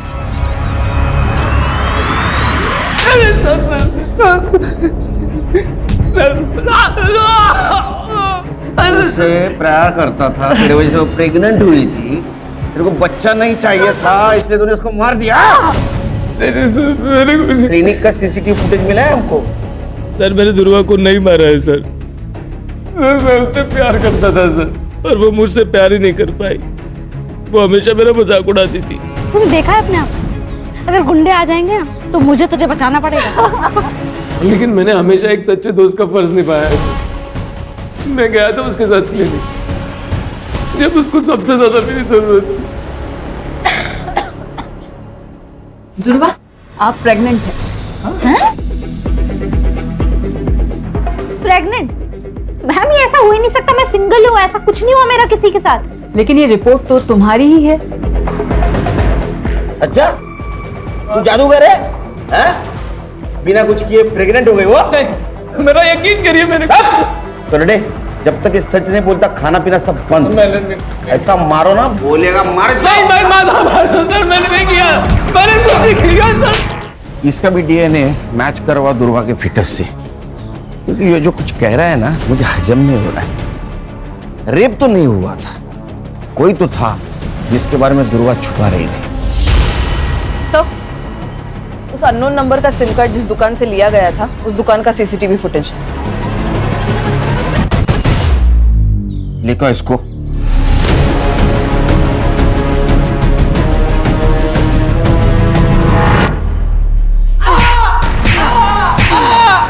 जब तक सच नहीं बोलेगा पीटता रहेगा, और सच बोलेगा तो ही घर पे जाएगा।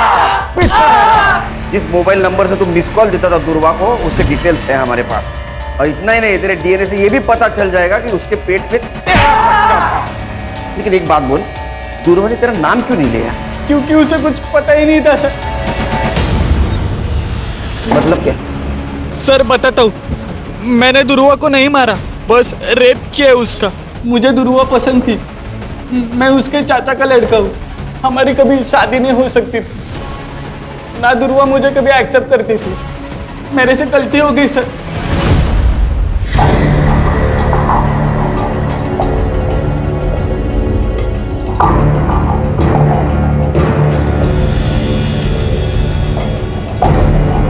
दुर्वा,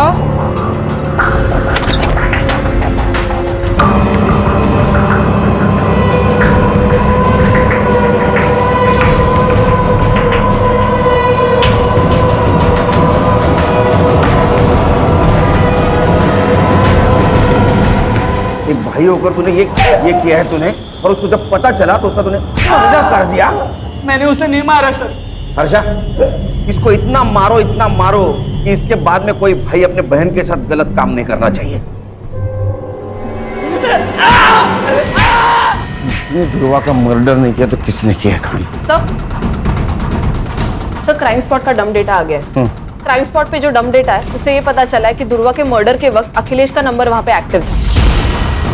और सर इतना ही नहीं, उसने अपने अकाउंट में 10 लाख रुपए ट्रांसफर करवाए और उसने दुबई की ऑनलाइन टिकट भी बुक करवाई है सर।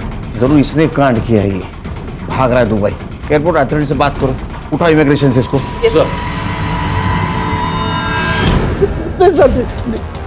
नहीं। चल बता, कैसा मर्डर किया उसका? सर मैंने कुछ नहीं किया सर, मैंने नहीं मारा उसे। तूने कुछ नहीं किया तो भाग क्यों रहा था? 10 लाख रुपए ट्रांसफर कैसे आए तेरे बैंक में? हाँ, तेरा मोबाइल उस जगह पे एक्टिव कैसे था? मैं बताता हूँ सच, मैं बताता हूँ सर। दुर्वा से मैं बहुत नफरत करता था सर। उसने मेरी जिंदगी खराब कर दी, तो मैं भी चाहता था उसकी जिंदगी खराब करूं। एक बार तो मैंने उसके ऊपर केमिकल भी फेंक दिया था, लेकिन बच गई। मैं दूसरा मौका ढूंढ रहा था सर, बस देखता रह गया सर। मैंने कुछ नहीं किया सर। किसने मारा?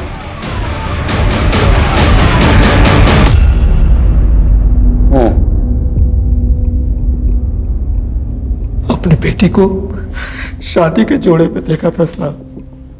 सुबह बाहर आके लाल, पूरा शरीर उसका पक्के से झूल रहा था। हम सब भूल गए साहब, लेकिन ध्रुवा नहीं भूले। ये मर्डर है, हमें ना कुछ करना चाहिए। कोमल को इंसाफ दिलाना चाहिए। नहीं चाहिए इंसाफ हमें, और तू दूर रह हमसे। हम तो चैन से जीना चाहते थे। एक बेटी तो चली गई थी, लेकिन दूसरी जिंदा थी ना। ध्रुवा के कारण हम उसे खोना नहीं चाहते थे सर। सब बताया सर, मैं डर गया था। मैं दूसरा हादसा बर्दाश्त नहीं कर सकता था सर, इसलिए हम मौका तलाशने लगे थे। 2 दिन तक उसका पीछा किया। वो कहाँ जाती है, किससे मिलती है, क्या करती है। और उस दिन वो क्लिनिक से आशीष के साथ बाहर निकल रही थी। हमने उसका पीछा किया। वो आशीष के घर 2 घंटे रुकी। आशीष के घर से वो अकेले बाहर। कुछ दिन पहले दुकान गिरवी रख के उसे पैसे दिए साहब। आपने अपनी बेटी को बचाने के लिए दूसरे की बेटी का मर्डर कर दिया, क्योंकि उस लड़की का जो आपकी बेटी की मदद कर रही थी। लिख जाए इनको। सर ये दोनों लड़कियां स्पोर्ट्स में, पढ़ाई में आगे बढ़ने के सपने देख रही थी, लेकिन समाज ने उन्हें आगे नहीं बढ़ने दिया। सर ये कहानी तो गली गली में सुनाई देती है। वो इसलिए हर्षा कि अभी भी लोगों के दिमाग से गुलामी और पिछड़ापन नहीं गए। लोग इज्जत बचाने के लिए अन्याय भी सहन करते और गुनाह भी करते। सब लोगों ने एक बात ध्यान में रखनी चाहिए, कानून और संविधान के ऊपर कोई चीज नहीं। लोग कब समझेंगे मालूम नहीं।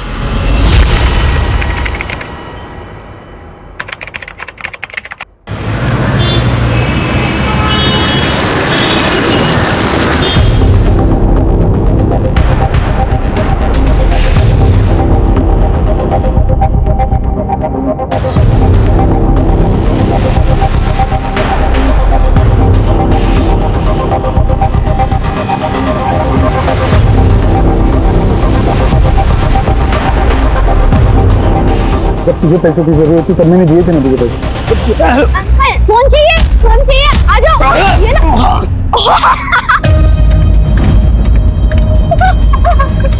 चाहिए। अरे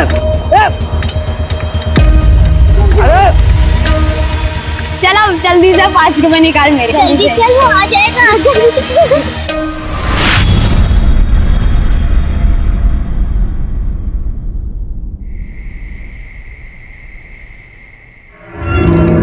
गांव से वो दिनेश का फोन आया था।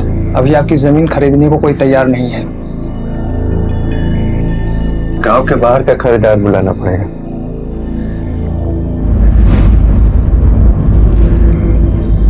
वैसे वो सरपंच जो है ना अभी भी ढूंढ रहा है। अगर गांव से कोई यहाँ आ गया ना तो हरिराम भाई लफड़ा हो जाएगा।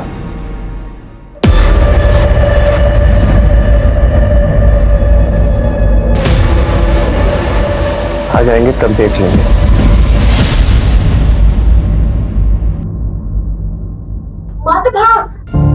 कहाँ थे तुम लोग? हाँ, तुम्हारी दवाई का टाइम हो गया है ना। मम्मी, देव मेरी बिल्कुल भी बात नहीं सुनता है। मैंने भागने के लिए मना किया, फिर भी नहीं सुन रहा था। जाओ तुम पानी लेके आओ। रुको, कितनी बार कहा है बेटा तुम्हें? हाँ, डॉक्टर ने कहा है ना कि ज्यादा भागदौड़ मत किया करो।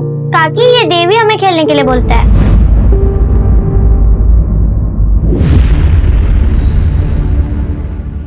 मुझे पता ही था आप लोग यहाँ आओगे ना तो गोद लगा के चिपक जाओगे। और तू, तेरी ट्यूशन 6 बजे खत्म होते है ना, अभी 8 बज रहे। रुक, तेरी ट्यूशन बंद करवा देती। इन लोगों की वजह से तू भी बिगड़ती जा रही है। भाभी क्या कह रही है आप? बच्चे खेलने गए थे। तेरे बच्चों को डांटा मैंने? नहीं ना, मेरी बेटी को डांट रही हूँ। चल रहे। और आप खाना वाना खा के आएंगे या चल रहे? नहीं, मुझे नहीं जाना। पापा, मुझे कपिल शर्मा का शो देखना है। शंकर, बच्चे को मैं छोड़ दूंगा, रुक जाना। कोई जरूरत नहीं आपके एहसान की। चलता रहा, चल। अरे भाभी सुनो तो, भाभी। और टीवी टीवी टीवी, तुम लोग बहुत गंदे हो। आज कपिल शर्मा के शो में वायरन आने वाला था, मुझे देखने भी नहीं दिया। एक कान के नीचे लगाओगे ना, सारा टीवी का भूत उतर जाएगा तेरा। तारा, पूनम पूनम, जाने देना उसको, बच्ची है वो। और तुझे आज क्या जरूरत थी हरिराम के घर में इस तरह तमाशा करने की? जरूरत थी। आपको कुछ नहीं पता है, एक दिन ना उन लोगों की वजह से हमें भुगतना पड़ेगा, फिर पछताते रह जाओगे।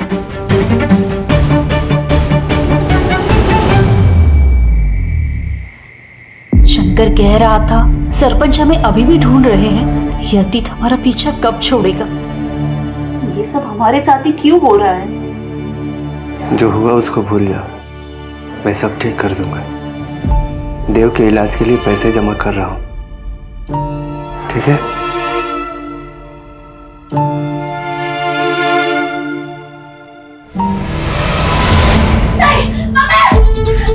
क्या हुआ बेटा?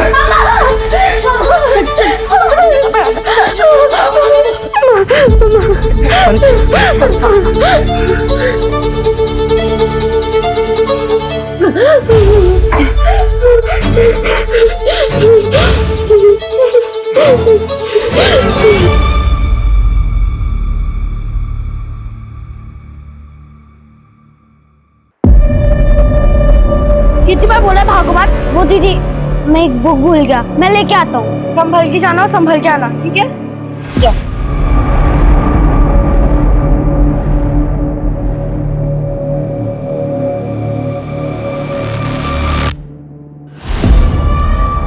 भैया, मुझसे नहीं हो पाया, आप ये वापस ले लो।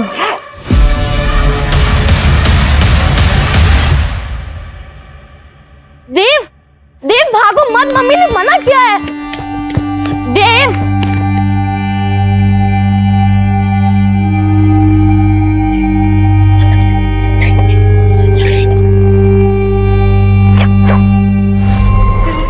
घर पे चलकर मम्मी को सब बता देता है।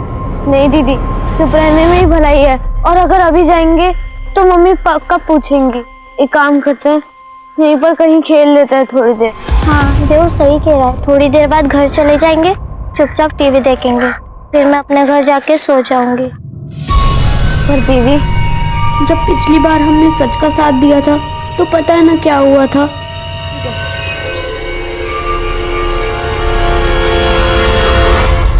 1 2 3 5 6 7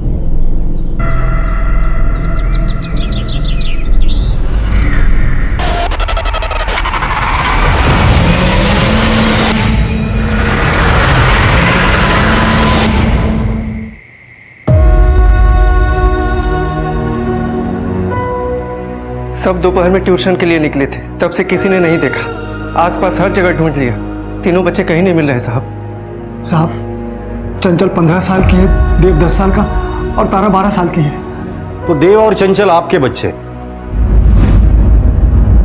और तारा आपकी बेटी है? जी साहब। साहब बच्चों को जल्दी से ढूंढ लीजिए, छोटे छोटे बच्चे पता नहीं किस हाल में होंगे। देखिए आप घबराइए मत, हम पूरी कोशिश करेंगे।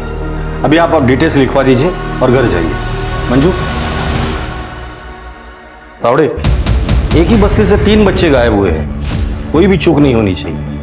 एक काम करो, ट्यूशन क्लास से एरिया से लेके घर तक के एरिया में जितने भी सीसीटीवीज है सबका फुटेज चेक करो और ये फोटो सर्कुलेट कर दो और खबरी को काम पे लगा दो। जी सर।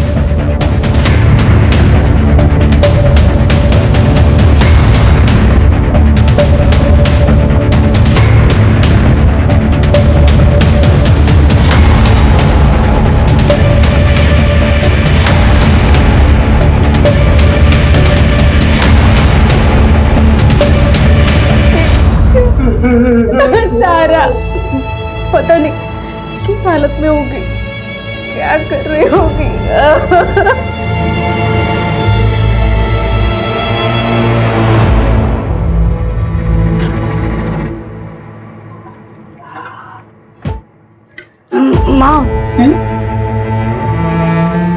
माँ मेरी शादी होगी?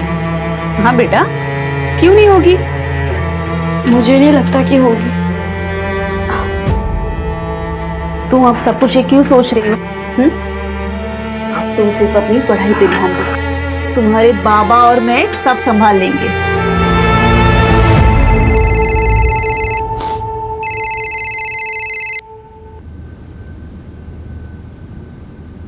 हेलो, जानना चाहती है तेरे बच्चे का? हेलो हेलो, कौन बोल रहा है? तेरी बच्ची कहाँ है? और उससे पहले तुझे मेरा एक काम करना पड़ेगा। अभी क्लासेस के टाइमिंग्स क्या है? सर 4 से 6। और कल बच्चे कितने बजे निकल गए थे? सर बच्चे 5 मिनट बाद ही निकल गए थे और मैंने ये बात तारा के पापा को भी बता दी थी। आपके घर में आपके अलावा और कौन कौन रहता है? मैं अकेला ही रहता हूँ सर। जरूरत पड़ेगी तो दोबारा आऊंगा।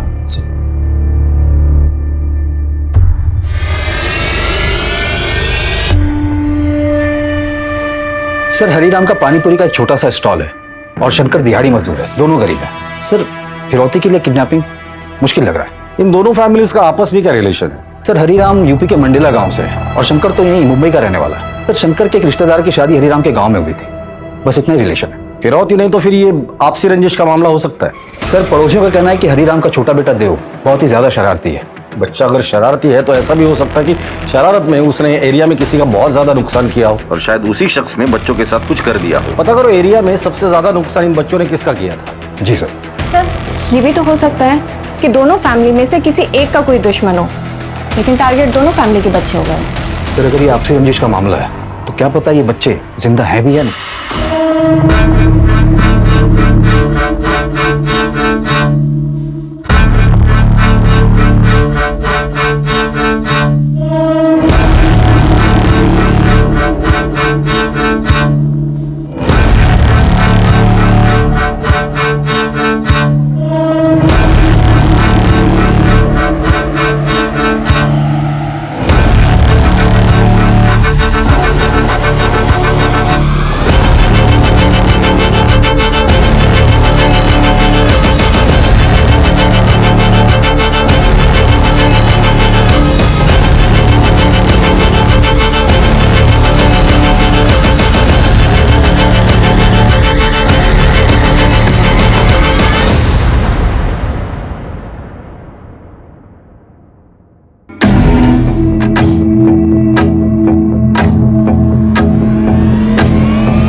उस लोकेशन का पता चल गया है जहाँ से बच्चे किडनैप हुए थे। मैं वहाँ पहुँच रही हूँ और पहुँचते ही आपको लोकेशन शेयर करती हूँ। ठीक है। जया रवि, पूरा एरिया अच्छे से सर्च करो।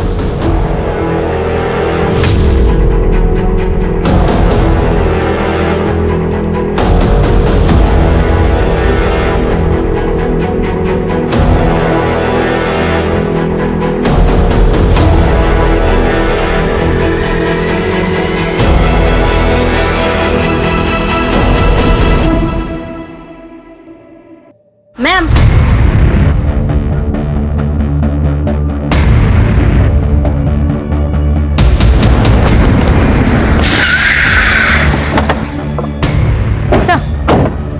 मोहल्ले के कुछ बच्चों ने उन तीनों को इस तरफ जाते हुए देखा। जब हमने सर्च किया तो हमें ये सब मिला।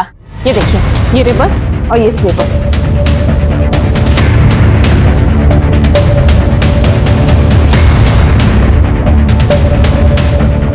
इस एरिया की अच्छे से छानबीन करना, हो सकता है कि और भी कुछ मिले। 3 बच्चों की किडनैपिंग बिना व्हीकल के पॉसिबल नहीं है। इस रोड के स्टार्ट और एंड पे अगर कोई सीसीटीवी हो तो उसका फुटेज चेक कर लेना।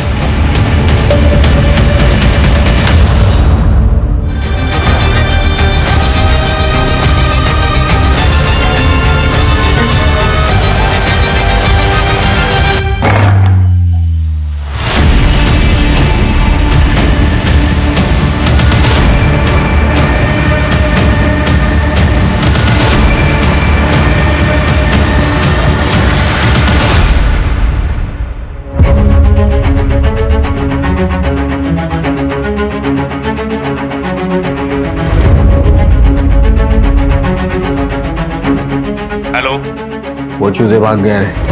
तेरे को संभालने को बोला था, संभाल नहीं पाया क्या? हाँ, मैं ढूंढता हूँ उनको।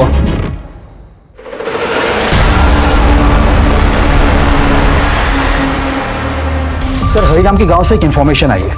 पता नहीं इस केस से रिलेटेड है भी या नहीं। क्या इन्फॉर्मेशन? सर, 2 साल पहले हरिराम के गांव में सरपंच के बेटे की हत्या हुई थी और सर उसी दिन हरिराम अपनी पूरी फैमिली के साथ रातों रात वहां से गायब हो गया।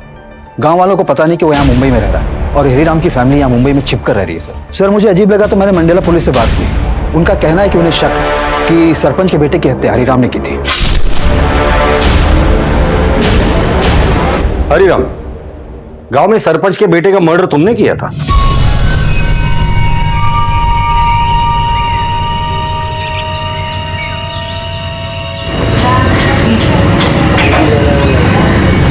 कौन चंचल? पता तो किससे बात कर रहा है? सरपंच के बेटे हैं हम। साहब, एक बार घर के अंदर तो देख लो। अबे खड़े रहे यहाँ पे। ए, समझा इसको। साहब, मेरे बेटे ने खुद इसके साथ मेरी बेटी को देखा है। तो तेरे लड़के को अंदर डालू क्या? बोल रहे ना वो नहीं है तो नहीं है। बाबा, यही दीदी को लेकर गए थे। चल निकल, चल चल, बोल रहे ना नहीं है, चल बाहर निकल, चल बाहर निकल, चल। अबे जा। इसलिए मैं अपने पूरे परिवार के साथ रातों रात मुंबई चला आया। देखो हरिराम, हमें मंडेला पुलिस को इन्फॉर्म करना पड़ेगा, लेकिन तुम हमसे कुछ मत छुपाओ। छोटी सी छोटी बात भी जो उस केस से जुड़ी हो हमें बताओ। हो सकता है कि तुम्हारे बच्चों को किडनैप करने का मोटिव उस केस से जुड़ा हुआ हो। सर, मैंने आपको सब कुछ बता दिया है। देव का इलाज चल रहा है, दिल में छेद है उसकी। कई दिनों से दवा भी नहीं खाया साहब। देखो, हम लोग पूरी कोशिश कर रहे हैं, जल्द से जल्द बच्चे मिल जाएंगे साहब।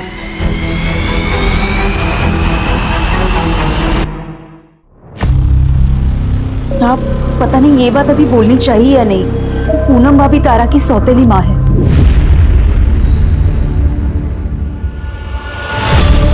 मंजू, इस पूनम की कुंडली निकालो, पता तो चले कि और क्या क्या छुपा रही है। लेकिन एक बात समझ में नहीं आ रही, इन गरीब परिवार के बच्चों को किडनैप करके किसी को क्या मिलेगा? सर, देव को मेडिसिन की जरूरत पड़ेगी, अगर देव जिंदा है तो।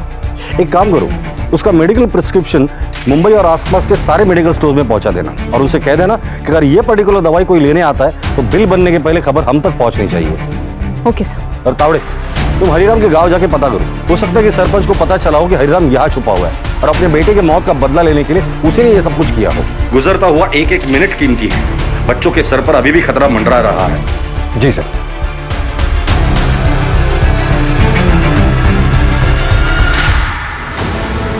देव, देव जल्दी उठो देव, वो आदमी हमारे पीछे ही होगा देव। दीदी, अब मुझसे नहीं हो पाया।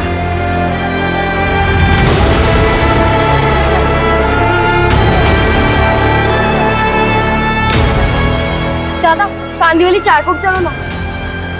चारकोप कांदी वाली बेटा मुंबई में है और हम लोग इस समय पूना में है। ये ऑटो वहां नहीं जाएगा बेटा।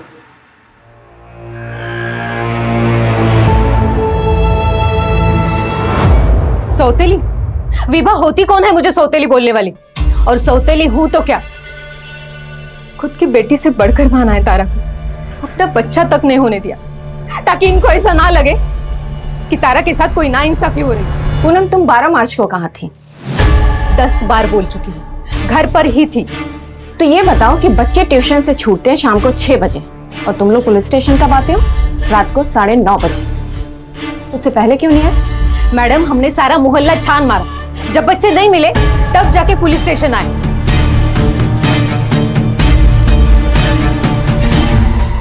कहा था ना पुलिस वालों को सच बता दो, मैं सौतेली मां हूं। लेकिन नहीं, आप नहीं माने। पता नहीं मेरी बच्ची किस हालत में होगी। पुलिस वाले उसे ढूंढने की बजाय मुझ पर शक कर रहे हैं। सिर्फ आपकी वजह से हो रहा है।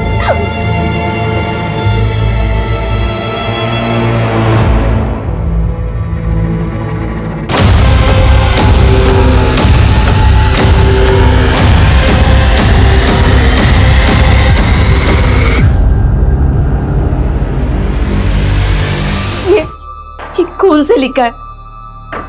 ये हमारे बच्चों का खून। आप दोनों में से किसी के पास इतने पैसे हैं? साहब मेरे बैंक में 7 लाख रुपए थे। 7 लाख रुपए? जी साहब। कहाँ से आए? वो साहब गांव की जमीन थी, कुछ हफ्ते पहले बिकी है साहब। ये बात और किस किस को पता है? यहाँ पे तो किसी को नहीं, पर गांव में पता है बस।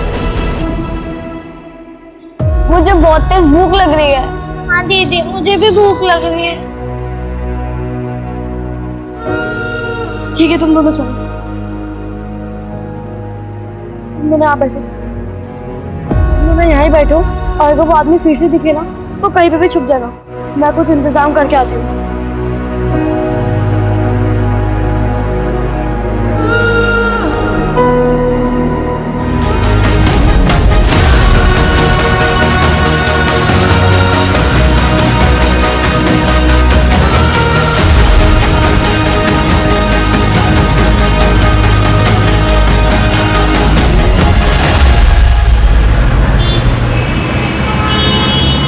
ओके। सर एक रजत भोई है, वही मोहल्ले में रहता है। पता चला कि 3 महीने पहले हरिराम की फैमिली के साथ उसका झगड़ा हुआ था। हरी से तेरा किस बात पर झगड़ा हुआ था? देव तो क्या कर रहा है? ये सूतली बम में कहीं पे भी जाके फटेगा। देख कैसे फटेगा।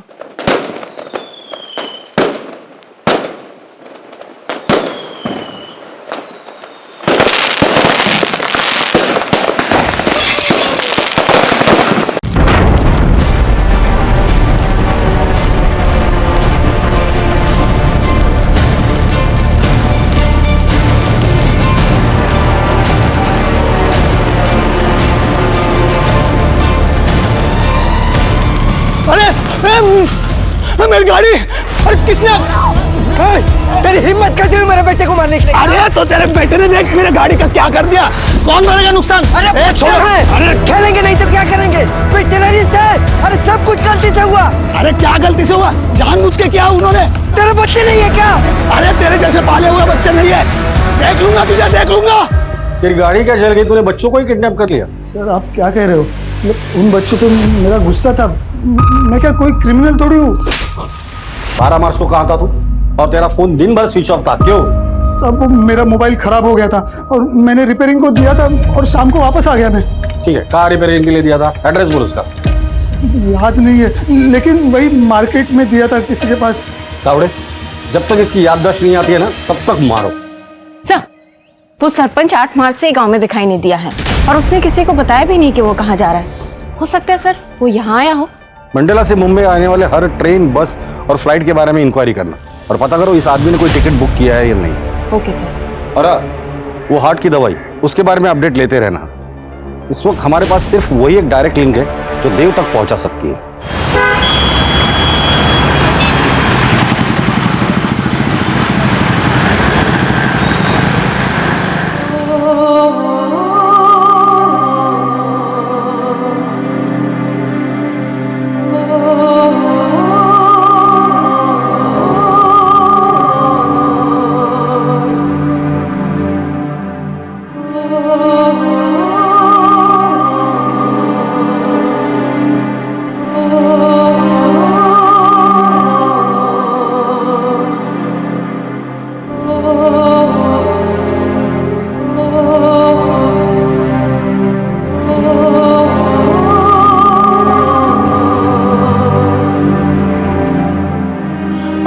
अंकल अभी मेरे पास डॉक्टर की पर्ची नहीं है, आप मुझे मोजोलाइट दे दीजिए ना दवाई।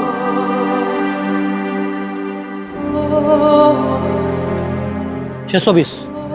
अंकल वो अभी हमारे पास पैसे नहीं है, पर आप प्लीज ये दवाई दे दीजिए ना। तो यहाँ से कहाँ से चले आते हैं? जी।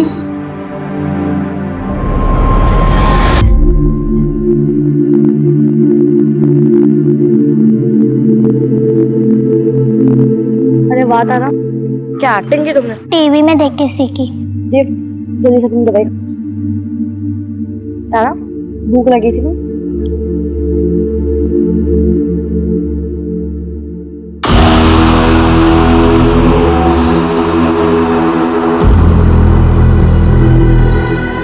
पूनम के गहने बेच के इकट्ठा किए हैं।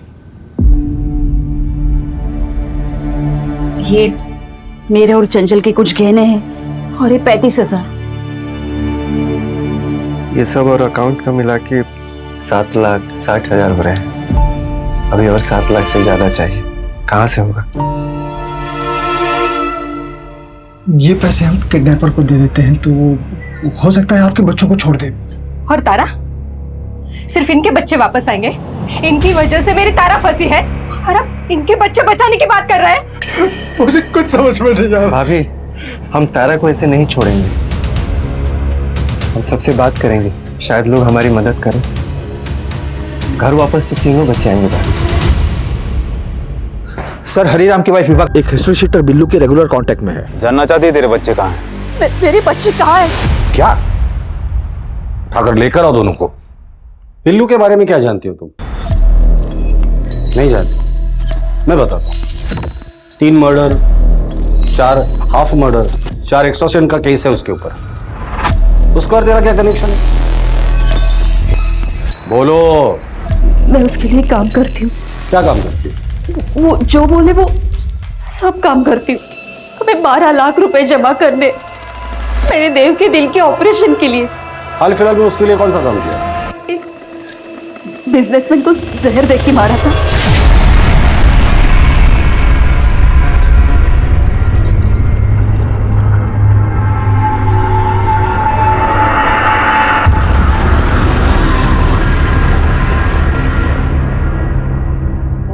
पर इस बदले में उसने मुझे कहा था कि वो मेरे बच्चों का पता लगवाएगा। अब उसने फोन उठाना ही बंद कर दिया है। मैंने ये जो भी कुछ किया ना, मेरे बच्चों को पाने के लिए किया। मुझे और कुछ नहीं चाहिए, बस मेरे बच्चे चाहिए। वजह जो भी हो, पर क्राइम क्राइम होता है। तुमने अपने बच्चों को पाने के लिए ये क्राइम किया है, जिसकी सजा तुम्हें जरूर मिलेगी। आपको जो सजा देनी हो दीजिए, बस मेरे बच्चों को ढूंढिए। कैसे पता लगा था तू बच्चों का? अरे साहब, मैंने ऐसे बोल दिया था, मुझे काम करवाना था। एक नई लड़की चाहिए। इसके बच्चे गायब थे तो मौके का फायदा उठाकर झूठ बोल दिया और अपना काम निकलवा लिया।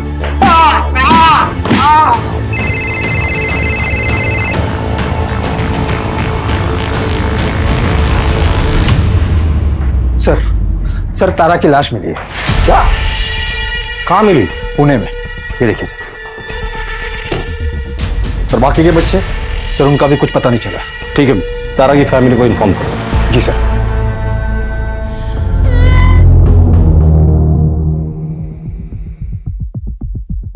वही जगह है जहाँ तारा की लाश मिली थी। इस एरिया के 10 किलोमीटर अंदर के रेडियस में जितने भी अबंडन प्लेसेस है, उनकी एक लिस्ट बना और सब पे रेड मारना चालू कर दो। Okay sir.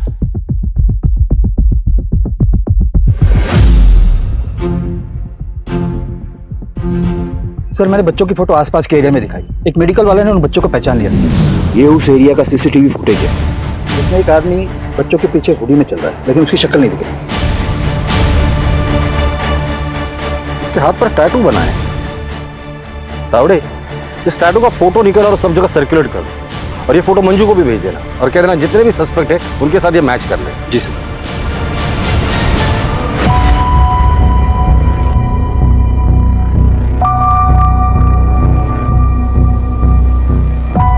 एक हफ्ते से भी ज्यादा टाइम हुआ है किडनैपर ने फिरौती मांगी थी। किडनैपर 3 दिन में बताने वाला था कि पैसे कहाँ दे रहे हैं, और अभी तक कोई कांटेक्ट नहीं किया उसने। तावड़े, मुझे लगता है ये फिरौती का लेटर हमें गुमराह करने के लिए था। Excuse me sir. हेलो। हाँ, वो सीसीटीवी का ग्रैब मुझे जल्दी से इसी वक्त। सर, मैंने हाईवे का सीसीटीवी फुटेज चेक करवाया था। सर ये देखिए, टोल प्लाजा के सीसीटीवी में ये टेम्पो वाला बंदा दिखा है। ये जिस ट्रक में है मैंने पता किया है, वो 12 मार्च को मुंबई के उसी एरिया से पुणे आया था जहां से बच्चे किडनैप हुए थे। पता करो ये टेम्पो किसका। जी सर। सर यहाँ आइए।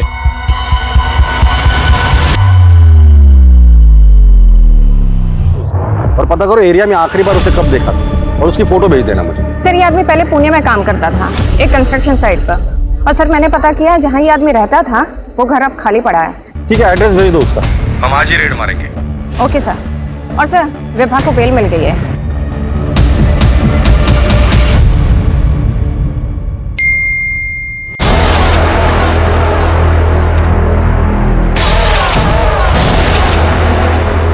और ज़्यादा टाइम तक इनको नहीं रख सकता मैं। पुलिस पहुंच गई है यहाँ पर, ठिकाने लगाना होगा।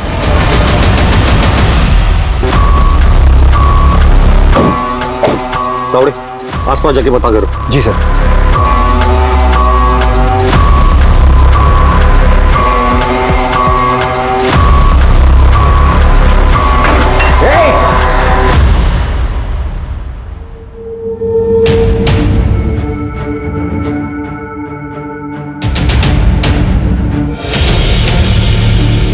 जादव, मुझे इस पूरे एरिया का सीसीटीवी फुटेज चाहिए। 10 किलोमीटर के रेडियस में नाकाबंदी लगा दो। एक भी गाड़ी बिना चेकिंग की जाना नहीं चाहिए। Okay sir. सर आगे एक राशन वाला है, उसने चंचल को एक आदमी के साथ जाते देखा है। उस आदमी ने उससे कहा कि वो बच्ची उसकी है। कहाँ देखा था उसे?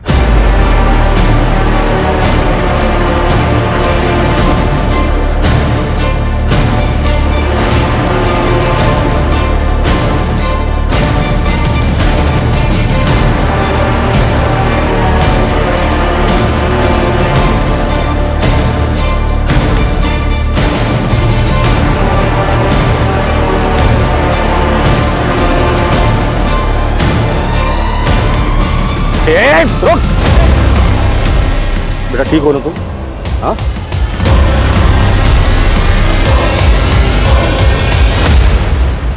अब क्यों फोन किया? मना किया था ना मुझे कांटेक्ट मत करना। तुमको जो करना है बच्चों के साथ में कर दो। वैसे ये पैसे मिलने वाले नहीं है, तो मुझे दोबारा गलती से फोन मत कर देना। तुमने ये सब किया था? कौन बोल रहा है? तुम्हारा बाप। ये है तुम्हारे कॉल रिकॉर्ड्स जो बता रहे हैं कि 12 मार्च को किडनैपिंग वाले दिन तुम्हारे फोन की लोकेशन क्राइम सीन पर ही थी। मुकेश और उसकी बीवी का कन्फेशन और उनके कॉल रिकॉर्ड्स, चंचल का स्टेटमेंट, इससे यह साबित होता है कि इस क्राइम का मास्टरमाइंड सिर्फ तुम हो।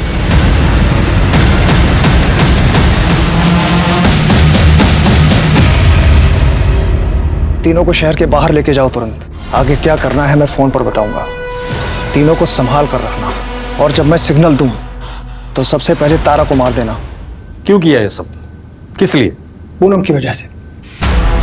उसके ताने सुन सुनकर दिमाग खराब हो गया था मेरा। आज तक मुझे तो कुछ नहीं लाया आपने, इसीलिए शादी करके लाए थे ना। अरे मेरी इच्छा नहीं, बेटी की तो इच्छा पूरी करो।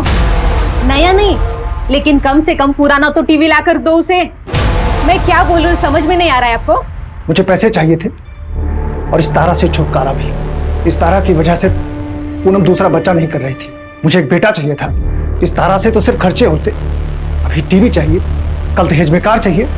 साहब कहां से करता ये सब? मैं जितनी मेहनत होनी चाहिए उतनी कर रहा था ना मैं, और इतनी मेहनत करके मैं कमा क्या पा रहा था? कैसे होता है सर? इसलिए करना पड़ा। सिर्फ इसलिए तुमने उन बच्चों का ये हाल करवाया? बाप तो छोड़ो, तुम इंसान कहलाने के भी लायक नहीं हो।